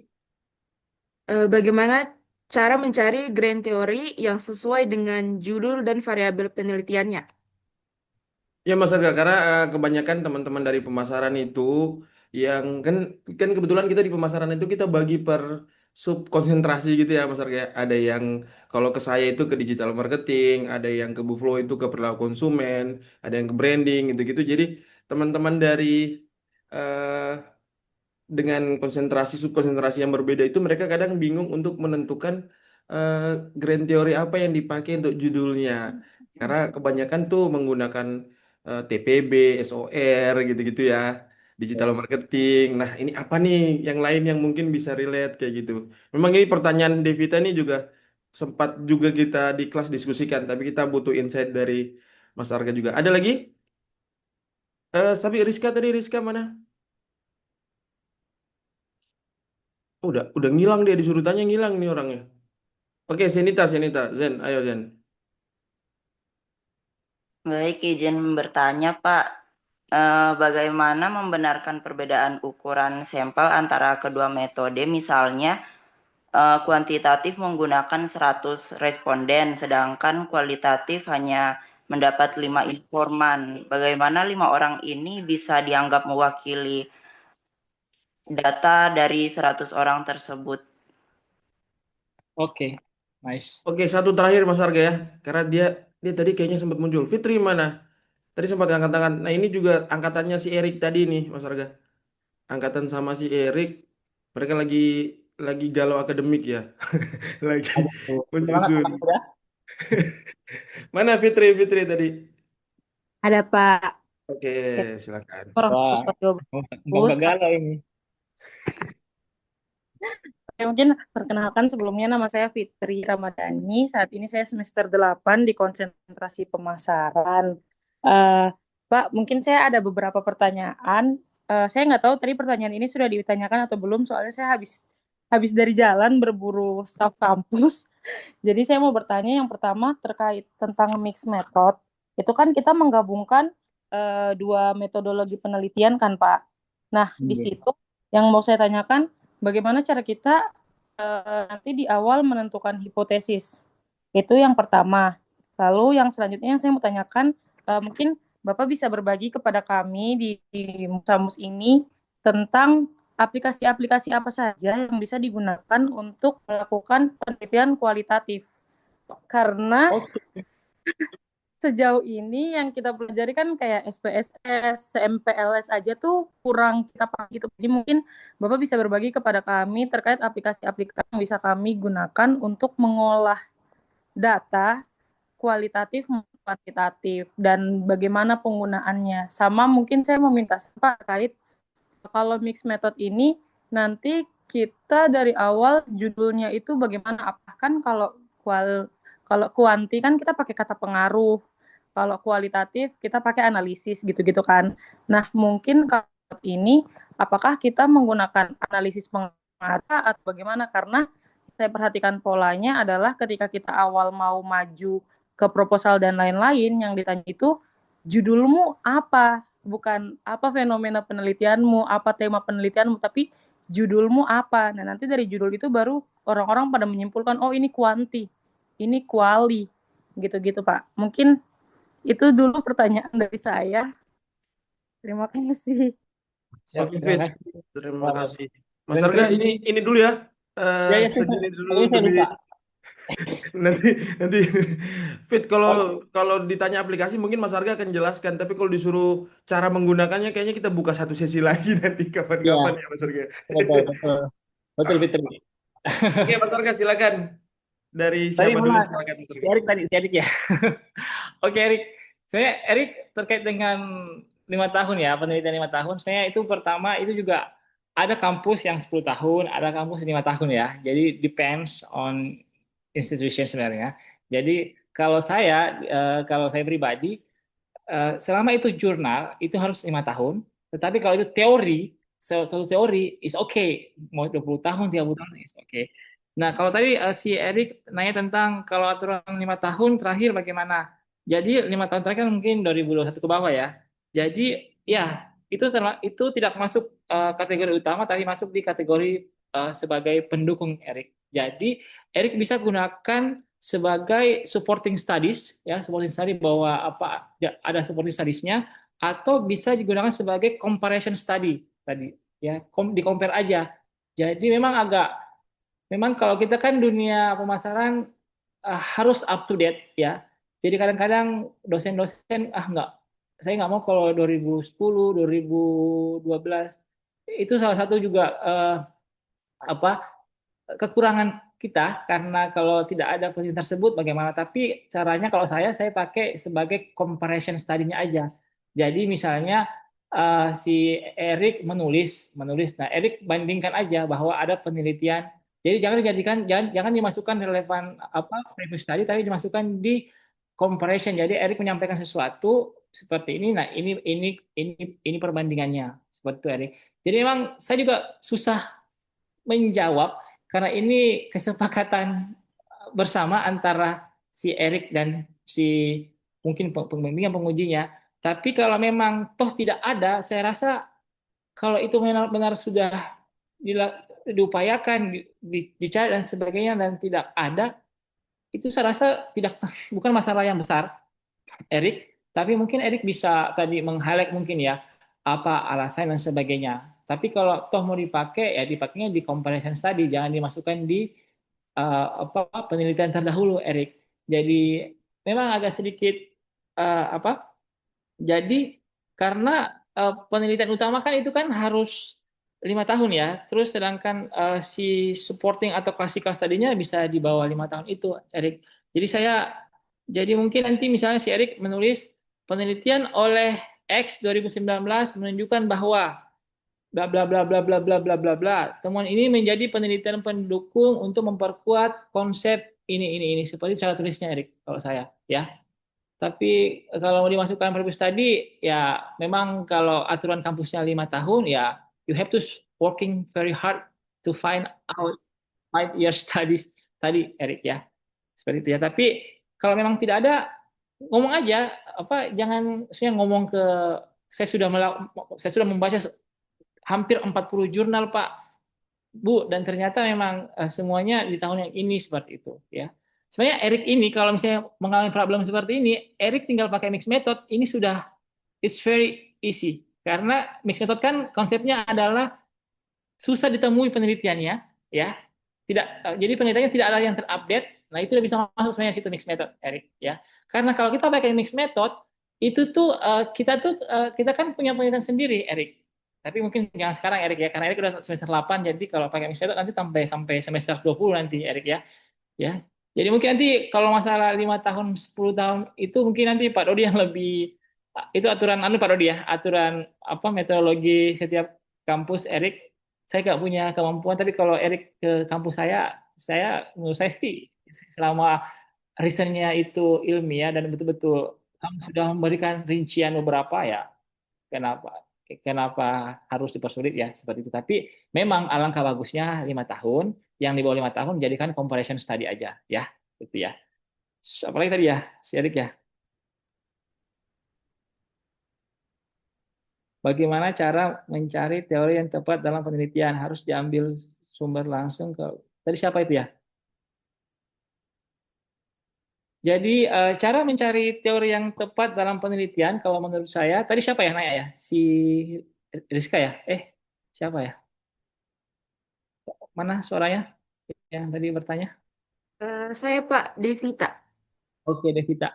Jadi kalau menurut saya, Devita, cara mencari teori yang tepat dalam penelitian itu adalah yang pertama. Yang pertama adalah prinsip utama adalah teori tidak dicari dari judul jurnal, tapi teori dicari dari konsep atau variabel penelitian. Jadi pertama kita kan udah tahu nih variabel kita apa aja. Terus fenomena apa yang diteliti, terus hubungan antar variabelnya. Jadi step pertama itu pecahkan dulu judul dari variabelmu. Misalnya contohnya pengaruh service quality, price, trust terhadap repurchase intention. Maka yang menjadi highlight adalah service quality, price, trust, dan repurchase intention kan? Ya, misalnya contohnya itu. Jadi terus step kedua, cari definisi variabel dulu. Jadi bukan langsung cari jurnalnya. Cari definisinya, apa itu service quality, apa itu price, apa itu trust, dan apa itu repurchase intention. Terus untuk setiap variabel tanya siapa teori utamanya dan menjelaskan konsep ini. Misalnya service quality, konsep service quality siapa sih yang memiliki teorinya seperti itu. Terus trust, teori trustnya apa. Terus repurchase intention misalnya pakai TPB atau loyalty teori seperti itu. Terus step ketiga, kalau saya gunakan teori bukan jurnal random. Jadi misalnya ambil 10 jurnal lalu semua disitasi. Yang benar adalah ambil 1 atau 2 teori utama aja, lalu jurnal hanya sebagai penguat ya. Kalau teori ya. Jadi jangan ambil teori di jurnal tapi buku, misalnya buku-buku teorinya ya, TPB. Misalnya kan sering banget mahasiswa ya, jurnal tentang TPB. Nah, kamu cari deh di TPB itu. Tapi cari teori dari TPB, buku tentang TPB itu ya. Masalahnya kalau ambil jurnal, jadi banyak sitasi. Jadi, ya, ini sering terjadi karena mahasiswa tidak pakai teori inti, tapi hanya memakai ringkasan dari jurnal. Jadi, Devita tinggal cari. Kalau Devita kan cari teori kan, misalnya, carikan saya jurnal tentang TPB. Yang muncul pasti analisis pengaruh ini menggunakan TPB, iya kan? Bukan konsep dari TPB-nya tersebut. Iya, benar ya Devita ya, seperti itu ya. Iya, Pak.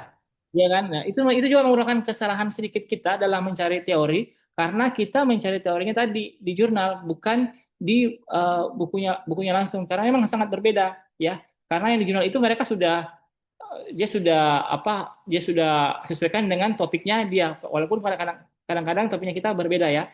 Jadi cara menentukan grand teori yang tepat kalau menurut saya yang pertama itu kita lihat dulu topik besar penelitian kita apa, apakah perilaku konsumen, teknologi atau pendidikan atau pemasaran digital. Terus yang kedua kita tanyakan ini, teori besar apa sih yang menjelaskan perilaku utama penelitian kita? Sebenarnya yang paling penting itu apa sih di penelitian kita? Seperti itu. Misalnya paling banyak itu misalnya kan X dan Y. Biasanya orang pakai Y sebagai grand teorinya gitu ya. Biasanya dia memakai Y-nya sebagai untuk meng-highlight ke grand teorinya. Terus step ketiga, pilih yang paling luas, bukan yang paling spesifik ya. Grand teori bukan yang paling spesifik tapi yang paling luas. Contohnya misalnya repurchase intention pada e-commerce. Kira-kira apa teori yang cocok? Grand teori yang cocok. Kita bisa pakai TPB atau pakai technological acceptance model ya atau TAM ya, karena menjelaskan mengapa seorang berperilaku, bukan teorinya e-commerce tapi bagaimana seorang berperilaku. Intinya untuk mencari grand teori itu kita harus tahu dulu sebenarnya yang paling luas ini dan yang paling utama itu apa sebenarnya yang kita teliti itu. Nah, itu yang kita pakai di grand teori kita ya. Jadi bedakan grand teori sama middle teori. Kalau grand teori itu yang menjelaskan tadi kenapa orang berperilaku tadi ya, kita bisa pakai TPB atau TEM sebagainya. Sedangkan middle teori itu ya variabel-variabel spesifik. Misalnya tadi apa, misalnya service quality lah, trust, price perception, itu namanya middle teori seperti itu ya.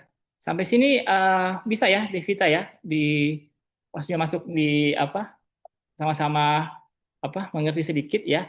Jadi cara paling mudah itu pertama adalah judul dulu, bikin judul, terus variabelnya apa, cari teori spesifiknya setiap variabel, baru ke grand teorinya. Ya, grand teorinya misalnya kita ke Y-nya misalnya, ya. Apa sih yang mau dilihat apa sih yang dipengaruhi misalnya. Ya, kayak tadi repurchase intention terhadap apa. Nah, grand teorinya adalah cari teori repurchase intention ya. Urutan logikanya adalah variabel apa, teori apa yang menjelaskan variabel itu, terus teori besar apa yang menaungi semuanya, ya. Seperti itu ya. Oke, jangan ambil teori yang di variabel X-nya, tapi di variabel Y-nya kalau saya ya. Pak Dodi, ini kalau ada misalnya mau ditambahkan, monggo Pak Dodi ya. Mas Dodi. Jadi Devita, kesimpulan kalau saya dari Devita itu adalah cara yang benar adalah pertama ambil teori dari variabel bukan dari banyak jurnal. Jadi variabelnya apa, terus gunakan satu teori utama per konsep, terus grand teori dipilih dari fenomena besar penelitian. Apa fenomena besar penelitian? Sebenarnya apa sih sebenarnya yang menjadi utamanya di penelitian kita? Makanya jadi sebelum kita menemukan teori, makanya kita perlu tahu sebenarnya yang mau di-highlight di penelitian itu apa? Apa sih tujuan utama dari penelitian kita ya? Seperti itu Devita ya. Kalau misalnya ada kekurangan nanti kita bisa lanjut lagi atau ke Pak Dodi lebih spesifik lagi karena memang kalau ngomongin tentang grand theory itu sangat luas, sangat perlu 3 kali pertemuan mungkin Pak Dodi ya kita terkait dengan metodologi grand theory ini ya, apalagi di kuantitatif. Seperti itu ya Devita ya. Terus tadi apa lagi ya? Saya sambil lupa. Tadi saya lupa. Tadi ada beberapa ada aplikasi kualitatif ya sama Fitri ya. Oke, saya juga baru banget terjun di dunia kualitatif pada saat saya S3 ya. Jadi ada beberapa aplikasi Fitri yang bisa Fitri gunakan yang kalau seingat saya, yang pertama namanya NVivo. Jadi NVivo ini paling populer. Jadi fungsinya adalah coding data wawancara. Jadi wawancara kita bisa coding, kita bisa membuat tema analisis di situ dan kita bisa analisis kata dan kalimatnya. Ya, misalnya Pak Dodi pergi makan. Kita bisa buatkan satu Dodi makan. Itu kata kuncinya. Jadi akan muncul berkali-kali. Misalnya kita lagi wawancara si orang lain. Muncul kata-kata Dodi pergi makan. Kita bikin lagi temanya. Nanti di akhir kita akan bisa tahu apa kata yang paling sering muncul. Namanya coding. Terus kita bisa di situ bisa bikin visual mappingnya, jadi mind mappingnya, chart dan sebagainya. Terus ada lagi namanya yang kedua Atlas TI. Ini yang saya pakai kemarin pada saat saya S3. Jadi Atlas TA ketika NVivo tidak bisa pakai Atlas TI. Ini free, ada juga tapi free-nya paling dipakai 5 kali aja. Fungsinya adalah sama tadi bisa coding teks, audio dan video, bisa membangun kategori dari konsep, terus membuat jaringan antar tema. Jadi kita bisa menghubungkan antara temanya. Jadi mungkin harusnya ini learning by doing, praktis langsung ya harusnya ya, karena emang agak sedikit susah kalau dijelaskan. Ya, jadi terus ada ketiga namanya MaxD, MaxQDA, bisa nanti teman-teman cari di YouTube cara gunakannya. Banyak dipakai untuk mix method ini. Ya, jadi fungsinya adalah analisis kualitatif ya, tadi coding sama wawancara juga, nanti akan muncul visualisasi datanya seperti itu ya. Jadi cuma 3 itu yang saya tahu di kualitatif. Fitri, silakan nanti dibuka, saya ulangi lagi, bisa dicatat. NVivo, terus yang kedua Atlas TI, terus yang ketiga MaxD, jadi MaxQDA. Ya, tapi kalau saya sih lebih sukanya pakai Atlas TA. Jadi nanti akan muncul pohon hasil wawancara dari Fitri kalau mau Fitri melakukan wawancara. Jadi bayangkan kita wawancara 20 orang, akan hasil wawancaranya misalnya 1 orang 1 jam. Jadi ada 20 jam ya, 20 jam yang akan kita dengarkan, akan muncul hanya 1 gambar aja dari wawancara itu, dan itu bisa kita analisis pakai Atlas TI. Jadi nanti habis ini bisa buka di YouTube Fitri Atlas TI. Kalau misalnya punya masih pusing, bisa langsung just email me, insya Allah saya bantu lagi ya Atlas TI. Terus apa lagi ya? Banyak banget ya. Saya jadi bingung Pak Dodi yang mana lagi yang mau saya jawab. Tadi siapa lagi yang belum dijawab sama Pak Arga? Masih ada tadi ya. Si Fitri apa tadi ya? Pertanyaan kedua ya. Tadi tentang cara ini kita Pak menentukan judul. Iya, itu dulu hipotesis ya, hipotesis. Ya, hipotesis menentukan judul sama Pak. Tadi saya lupa satu hal lagi Pak. Tambahan boleh nggak Pak? Nanti aja ya, langsung Pak Dodi nih. Oke lah. Oke. Pertama kita ke hipotesis dulu ya, hipotesis dulu. Jadi hipotesis itu sebenarnya di mixed method itu kita sudah melakukan hipotesis juga sebenarnya di mixed method, apalagi yang kuanti yang eksplanatory ya. Jadi udah ada hipotesis kita. Jadi sama seperti penelitian kuantitatif sudah ada hipotesisnya sama persis. Kita mencari review literatur dan sebagainya. ya. Jadi cara membuat hipotesisnya pun sama persis. Hanya setelah ada hasilnya ditambah lagi yang lain. Jadi saya mungkin sharing sedikit lagi. Misalnya kita pakai explanatory kuantitatif. Explanatory ya, berarti kuanti dulu baru kualitatif. Nah, di kuanti sama persis modelnya. Kita eh, bikin hipotesis, literatur review dan sebagainya, dan muncullah nanti hubungan-hubungan ya, kerangka penelitian. Nah, di mixed method kerangka itu kita rasa kerangka itu masih masih apa ya? Kita merasa kalau mixed method itu kita merasa masih kurang kurang dan kurang. Jadi, nah kita carilah sesuatu, kita carilah fakta-fakta bahwa hasilnya ini ternyata harus ditambahkan lagi dari kualitatifnya. Nah, si hasil itulah yang kita kualitatifkan ya. Begitupun sebaliknya, kalau kualitatif ke kualitatif, tetap pertama harus ada review terlebih dahulu. Kita menjustifikasi apa hubungan-hubungan variabelnya, ya seperti itu. Tapi dia posisinya beda. Misalnya posisinya beda. Jadi kita kan ada yang namanya kita menyusun wawancara ya. Kalau di exploratory, kalau kualitatif dulu kita menyusun wawancara dulu nih. Nah, dalam menyusun wawancara kita harus melakukan literatur review dulu apa permasalahan-permasalahan yang ada. Nah, hasil wawancaranya kan kita akan masukkan di Atlas TI, ya kan? Atlas TI contohnya. Nah, akan muncul nanti nama-nama, akan muncul nanti kode-kode yang akan kita gunakan. Nah, cara mengetahui hubungan antara kode-kode itu kita pakai situ hipotesis dengan cara literatur review. Di situ dia baru muncul di situ ya. Jadi kalau di exploratory kita wawancara dulu, muncullah kode-kode, baru kita akan analisis hipotesisnya apakah ada hubungan yang ini kayak ini. Misalnya kalau saya contohnya saya wawancara online research intention, terus muncullah kode namanya yang paling unik kemarin itu adalah namanya adalah social apa ya namanya iklim ya, ada namanya iklim. Jadi ternyata ada namanya iklim. Saya kan belum tahu nih sebenarnya iklim ini sama online research intention ini apa sih hubungannya? Kita kan belum tahu ya. Disitulah gunanya muncul hipotesis Fitri ya. Oke. Jadi baru muncul hipotesis itu. Setelah muncul hipotesis baru kita lakukan kuantitatifnya ya untuk mengetes apakah hipotesis kita sudah benar. Ya, jadi emang agak sedikit complicated ya. Fitri ya. Mungkin semoga Fitri bisa sedikit menjawab ya. Terus terkait judul di mixed method itu tidak ada sama sekali karena dia sifatnya mixed method ya, so mau quali mau kuanti tidak ada sama sekali keharusan harus pakai analisis atau pakai pengaruh, tapi strukturnya adalah dia harus ada fenomena di situ. Apa fenomenanya? Di judulnya harus ada fenomena ya, dan harus menyebutkan metodenya kalau mixed method ya.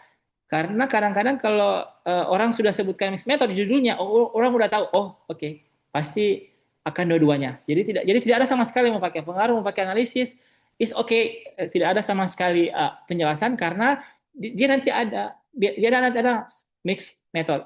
Atau bisa pakai study pendekatan metode campuran terkait bla bla bla gitu aja. Jadi dia sendiri ya, Fitri ya. Jadi nggak usah terlalu worry mau pakai pengaruh mau pakai tidak. Itu mungkin kalau pakai kuanti kan beda ya, pakai kuali kan masing-masing. Tapi kalau mixed method dia lebih bebas, tapi intinya judulnya harus ada mixed methodnya. Ya orang tahu mixed method, oke, pasti pakai dua-duanya nih antara yang mana juga terserah dia gitu ya.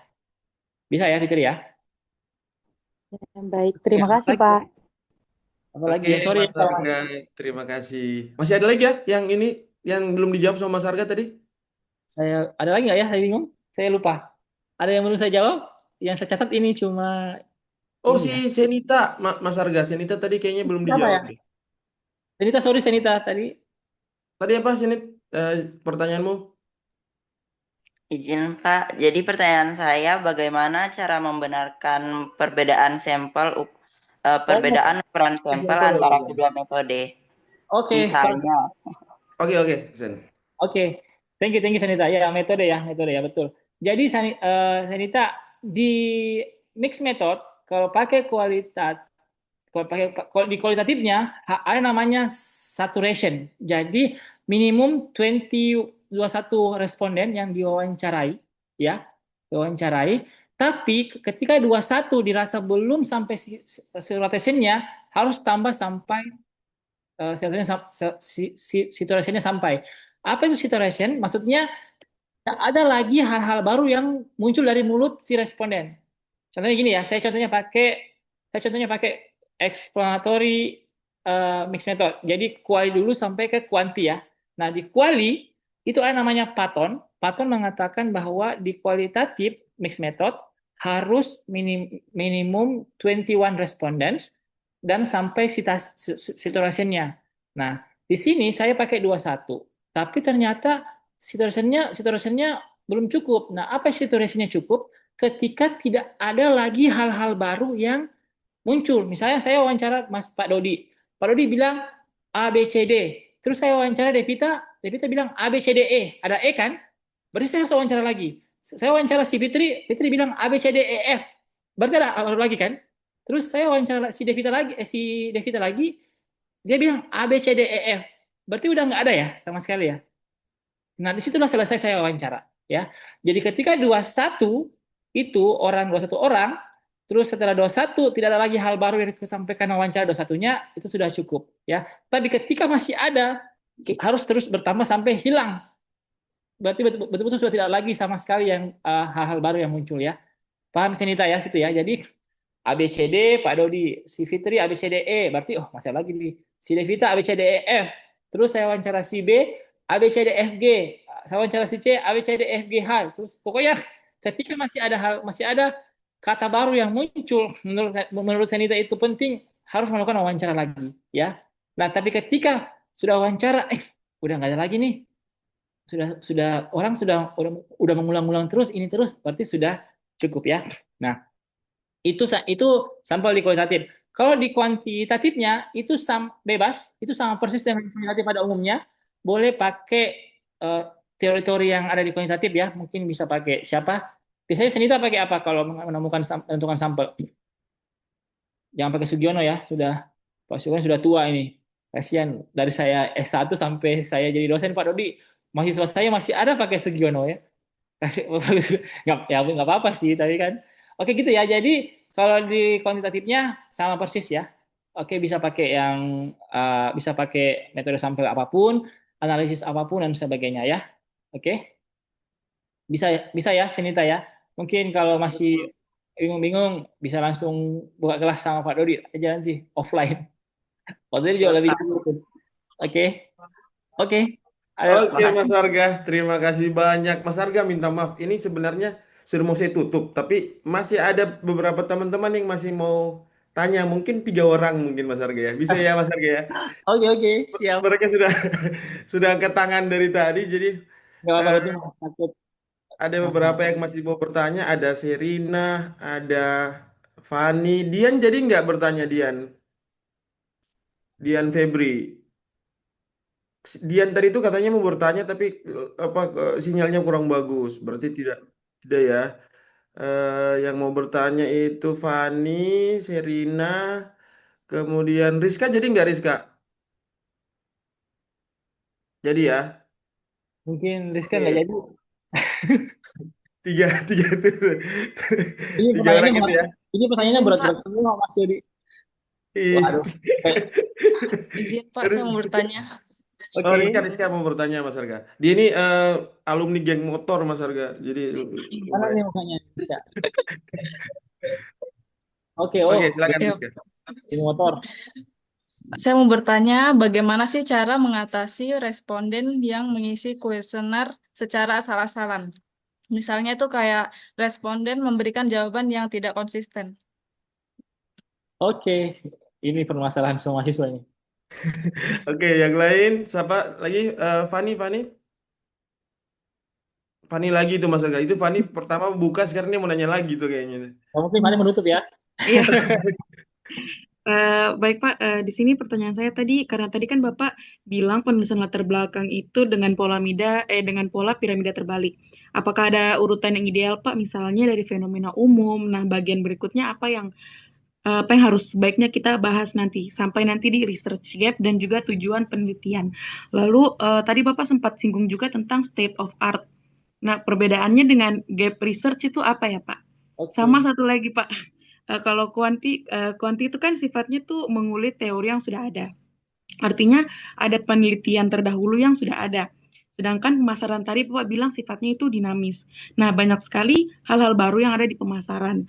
Misalnya sekarang lagi tren user generated content dan lain-lain. Nah, pas kita mau angkat judul itu, ternyata gak ada jurnal pendukungnya, Pak. Untuk masalah tersebut, solusinya bagaimana ya, Pak? Itu Pak pertanyaannya. Ya, Oke, lanjut. terakhir Mas Arga, Serina mana? Tadi Oh, udah ada lagi. tadi udah ngechat. Serina mana Serina? Oke, terima kasih sebelumnya Pak atas waktu yang diberikan kepada saya. Sebelumnya perkenalkan nama saya Sirna Iliani.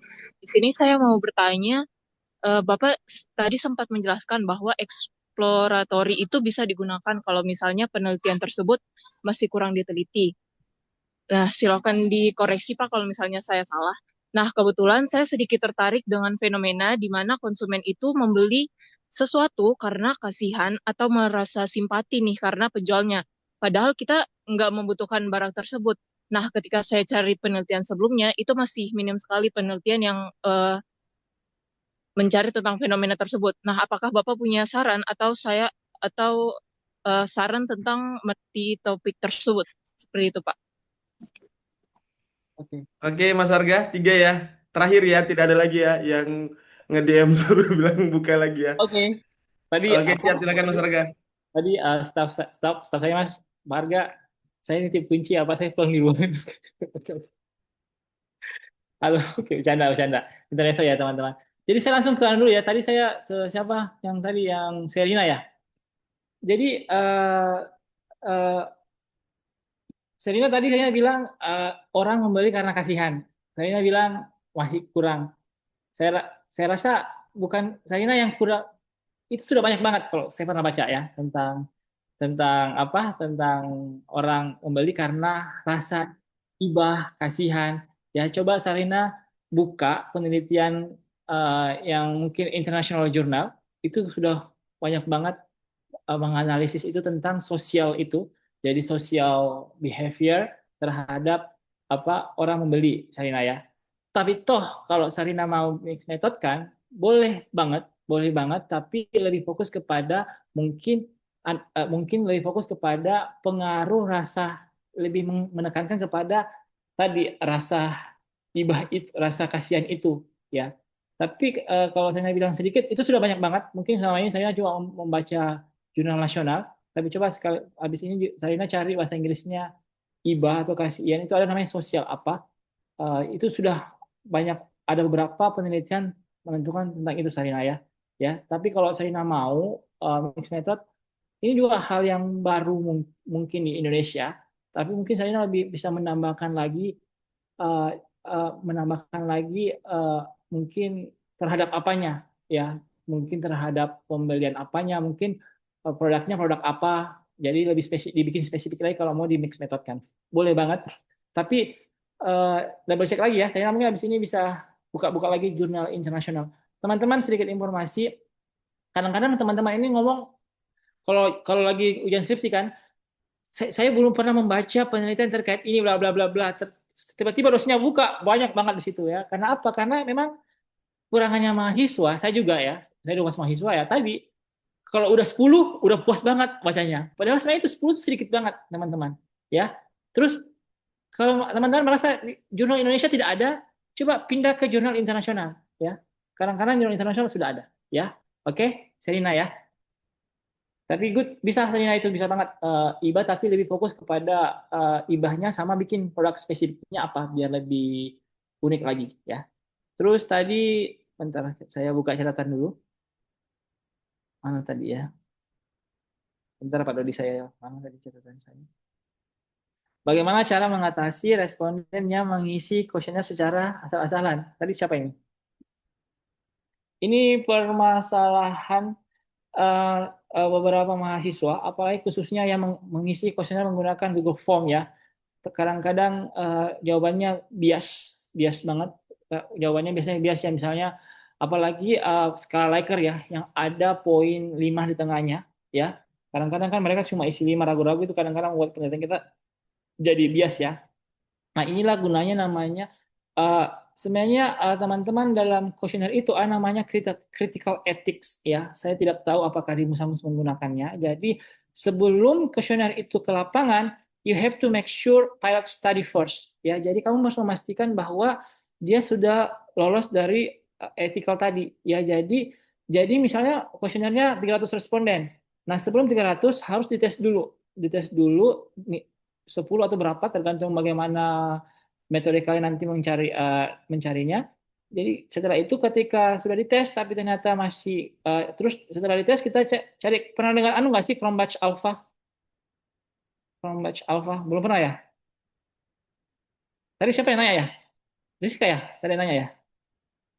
Nah, itu ada namanya, jadi ada namanya Cronbach Alpha. Jadi bagaimana mengetahui apakah kuesioner ini setelah dia diisi sama pilot responden sudah bisa dilanjutkan atau tidak ya. Jadi itulah gunanya nanti mengetes Cronbach Alpha-nya. Nanti mungkin saya akan share ke Pak Dodi ya cara apa mengetes tadi seperti itu. Jadi bisa teman-teman bisa mengurangi kesalahan-kesalahan juga. Terus memang kadang-kadang kuesioner itu enaknya itu kita yang harus turun. Toh kalau teman-teman yang turun, orang yang turun ke lapangan harus sudah dibekali ilmunya. Oh, ini sebenarnya ya. Nah, kadang-kadang orang yang jadi animator kita tuh juga cuma nggak tahu apa-apa. Jadi itulah jadi bias ya. Jadi jangan buat kuesioner terlalu panjang. Jadi bikin responden bikin pusing jawabnya. Jadi bikin terus jangan membuat kuesioner yang responden memilih bingung. Jadi langsung aja straight to the point, oh langsung ke sini. Jadi kadang misalnya kan ada pertanyaan tentang untuk apa, misalnya ada pertanyaan ini ke ini, responden malah bingung apa ya. Nah itu kan membuat dia mikir. Jadi bikin pertanyaan yang responden langsung ketika responden baca langsung tahu, oh saya ke sini ya. Terus kalau Google Form itu biasanya saya pakai required ya untuk mengurangi tanda pakai bintang ya biar mengurangi kalau ada kesalahan-kesalahan. Nah, kalau toh kita sudah melakukan banyak sih, nanti mungkin Pak Dodi bisa diskusi juga, banyak banget hal-hal yang dilakukan. Terus setelah data masuk, cek jawaban, ada namanya jawaban strike lining. Jadi semua jawaban 3. Nah, itu adalah indikasi asal isi ya. Jadi setelah masuk terus mereka semua 3 itu indikasi asal isi. Itulah gunanya misalnya respondennya si Rizka di proposal 150. Nah, Rizka harus ke lapangan minimal 200 responden. Jadi kita bisa mengganti data-data yang dirasa, oh ini kayaknya asal isi seperti itu. Jadi kita bisa memilih ya.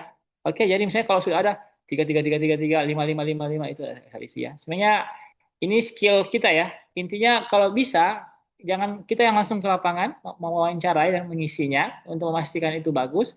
Tapi itu kalau tidak bisa, ada namanya data tambahan, itu harus ada dalam penelitian ya, minimum 50 biar kalian bisa mengganti data-data yang kalian rasa data ini tidak bagus seperti itu ya.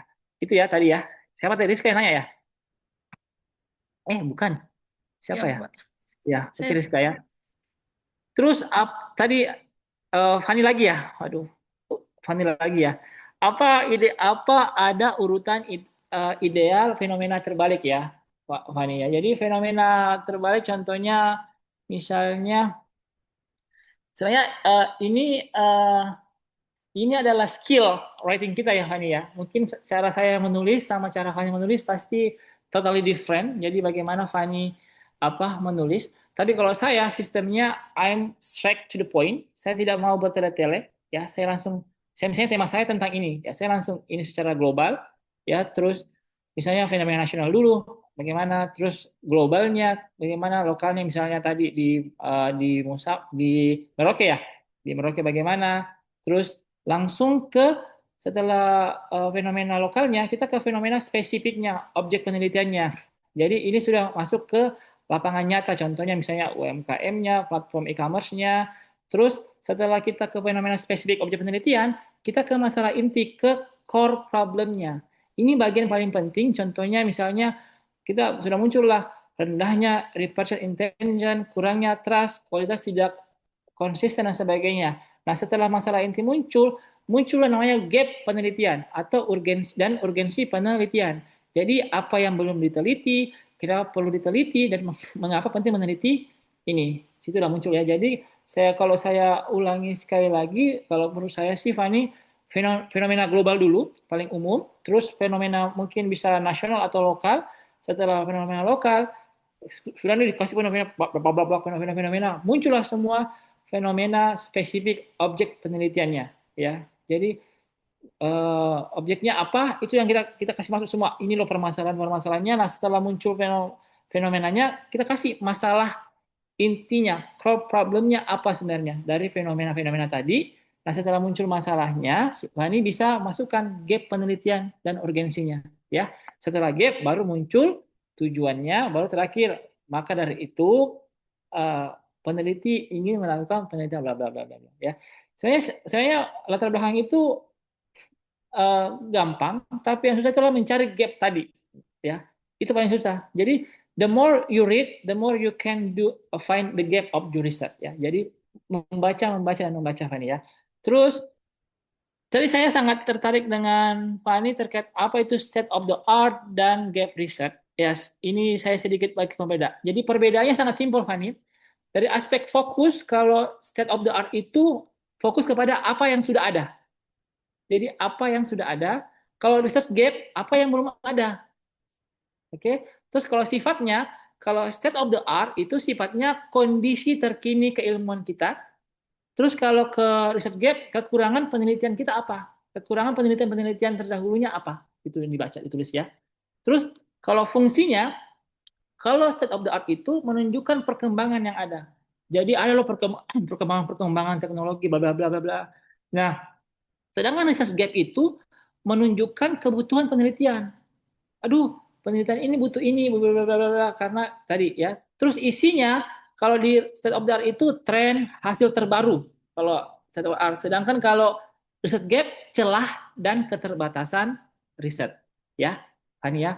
Jadi intinya adalah Fani, state of the art itu apa yang sudah diketahui, sedangkan research gap apa yang belum diketahui yang menjadi permasalahan kita. Jadi hubungan keduanya penting, ya. Jadi kalau state of the art itu jadi apa yang sudah diteliti, sedangkan analisis itu apa kelemahan-kelemahannya. Jadi contohnya misalnya Fani, saya kasih sedikit tentang state of the art. Penelitian tentang e-commerce menunjukkan bahwa trust dan price berpengaruh terhadap repurchase intention. Itu kan misalnya tahun 2025 menurut bla bla bla. Kalau di research gap bilangnya gini, namun penelitian tersebut masih terbatas pada konteks kota besar dan belum banyak mengkaji misalnya wilayah-wilayah di Indonesia Timur serta pendekatan apa, ya. Jadi intinya kalau state of the art itu dia lebih ke positif sentence, kalau di gap itu mencari celah dan kekurangannya, ya. Oke, ini ya, understand ya di sini, ya. Bisa, ya. Ya, Pak. Oke, saya rasa sudah.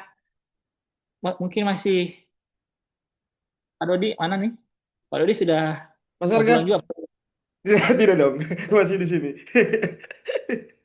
Oke. Sudah semua ya, yang tadi. Oh, Serina tadi sudah ya, Mas Arga? Sudah ya, sudah. Serina sudah. Yang pertama Serina nih. Oh iya, oke. Serina sudah, Rizka sudah, sama Fani juga sudah. Oke, terima kasih Mas Arga untuk jawaban-jawabannya yang punya insight yang sangat-sangat berguna buat teman-teman. Kemudian teman-teman juga kalau tadi sudah dikasih akses sama Mas Arga, kalau belum puas atau masih mau bertanya, nanti silakan bisa hubungi Mas Arga via DM Instagram atau via email. Nanti kalau Mas Arga ada waktu bisa balas atau tidak bisa berdiskusi sama-sama. Nanti kalau Siap. teman-teman masih merasa, oh Pak, nanti kayaknya perlu kita bikin sharing ini lagi deh, tapi khususnya ke kuantitatif atau khususnya ke kualitatif, nanti kita minta kesediaan Mas Arga kalau ada waktu, ada sempat nanti bisa ngisi lagi. Tadi itu kan Terima. tadi kita Hah? kayak ini kalau ada waktu, ya. Tadi kata siapa ya tadi yang Atlas TI and Vivo yang Oh iya, kualitatif, karena memang teman-teman ini kan pada takut ya kualitatif ya, karena nggak tahu Iya, kenapa. Di sini pun juga mereka pada Pak kualitatif, nggak mau, mereka lebih suka kualitatif ya, gitu. Padahal sebenarnya kualitatif sebenarnya lebih ya memang sih agak memakan pikiran, tapi itu lebih enjoy aja kalau kualitatif teman-teman. Kalau teman-teman mau mencoba ya. iya Mas Arga. Jadi fenomena di sini juga kebetulan itu hanya kebetulan yang saya tahu ya itu hanya satu anak bimbingan. Kebetulan saya juga yang bimbing waktu itu yang saya paksa untuk pakai Envivo Mas Arga dan itu satu-satunya di pemasaran yang pakai Envivo kualitatif. Nah tadi ditanya sama Fitri karena mungkin Fitri pakai mau pakai kualitatif juga itu. Nah kita Atlas TI deh Mas, coba memaksakan itu. Ya nanti Mas Arga? Fitri pakai Atlas TI coba, itu lebih seru Oh iya. Atlas. Itu Fitri, nanti kalau misalnya bingung, nanti mungkin Mas Arga ada waktu kita buka satu kelas lagi untuk bagaimana cara ngolah data pakai tools-tools kualitatif gitu ya. Aduh dia. Kemarin juga anak-anak juga sempat ini Mas Arga sempat spill tentang Pak ini kalau kita pakai kualih tapi yang etnografi gimana? Karena kan digital marketing larinya ke situ enak tuh gitu. Ya, Nah, cuman karena keterbatasan ya Mas Arga ya, jadi mungkin kalau ada waktu kita bisa sharing-sharing lagi. saya juga pakai tunanetra ya. Karena kalau pakai etnografi kayaknya memang Envivo, Atlas gitu-gitu harus pakai ya. Ya, benar. Itu. Tapi kalau kalau masih awal-awal kak saya pakai Envivo bisa. Siap, siap Mas Arga. Eh, Nanti teman-teman kalau misalnya mau nonton kembali apa namanya kegiatan kita hari ini, nanti saya upload di YouTube. Jadi bisa dicek lagi, misalnya tadi Fani tanya ini jawabannya gimana ya, nanti bisa dibongkar-bongkar lagi di YouTube manajemen. Jangan lupa di subscribe YouTube-nya, kemudian Instagram kita juga jangan lupa di follow ya teman-teman. Sekali lagi saya ucapkan terima kasih buat pemateri kita yang luar biasa, Mas Arga sudah sempatkan 2 jam lebih bersama kita hari ini, luar biasa sekali. Buat teman-teman juga dari 3 kelas ya yang saya gabung hari ini dan teman-teman dari semester 8 yang masih sempat ikut, terima kasih banyak dan minta maaf apabila ada kesalahan dalam kegiatan ini. Bila belum ada persiapan yang cukup, semoga ini menjadi pembelajaran untuk besok kita lebih baik lagi. Dan akhir kata, saya ingin menyampaikan bahwa di dalam dunia pemasaran, keputusan terbaik itu lahir bukan dari asumsi, tetapi dari penelitian yang tepat. Oleh karena itu, hari ini kita sudah diajarkan, sudah di-sharing sama Mas Arga mengenai penelitian-penelitian yang bagus, yang berkualitas, dengan jenis-jenis yang baru. Semoga bisa menjadi insight yang menarik buat teman-teman semua. Akhir kata, terima kasih banyak Mas Arga, terima kasih banyak teman-teman. Saya tutup kegiatan ini karena Bu Flo juga tadi sudah izin ya, Mas Arga ya. Sudah izin duluan karena lagi ngurus RPL gitu. Jadi tidak bisa ikut sampai selesai. Sekali lagi terima kasih banyak ya Mas Arga ya. Jadi mohon maaf ya kalau ada salah-salah kata teman-teman. Siap. Terima kasih banyak for having me. See you another event ya. Saya doakan semoga yang kayak Erik segala ujian yang bisa lancar sampai wisuda ya. Oke, guys. Semoga bisa bertemu secara langsung in person di lain waktu dan ya happy to know you all. Thank you. Terima kasih Mas Arga, terima kasih teman-teman semua. Saya tutup ya teman-teman. Selamat sore, shalom. Assalamualaikum warahmatullahi wabarakatuh. Om Swastiastu. Waalaikumsalam. Oke Waalaikumsalam teman-teman. warahmatullahi Ya, wabarakatuh. Pak. Kalau mau menyampaikan terima kasih ke Mas Arga silakan, silakan. Bapak terima kasih ya untuk arahannya. Di sini dia Pak Rudi.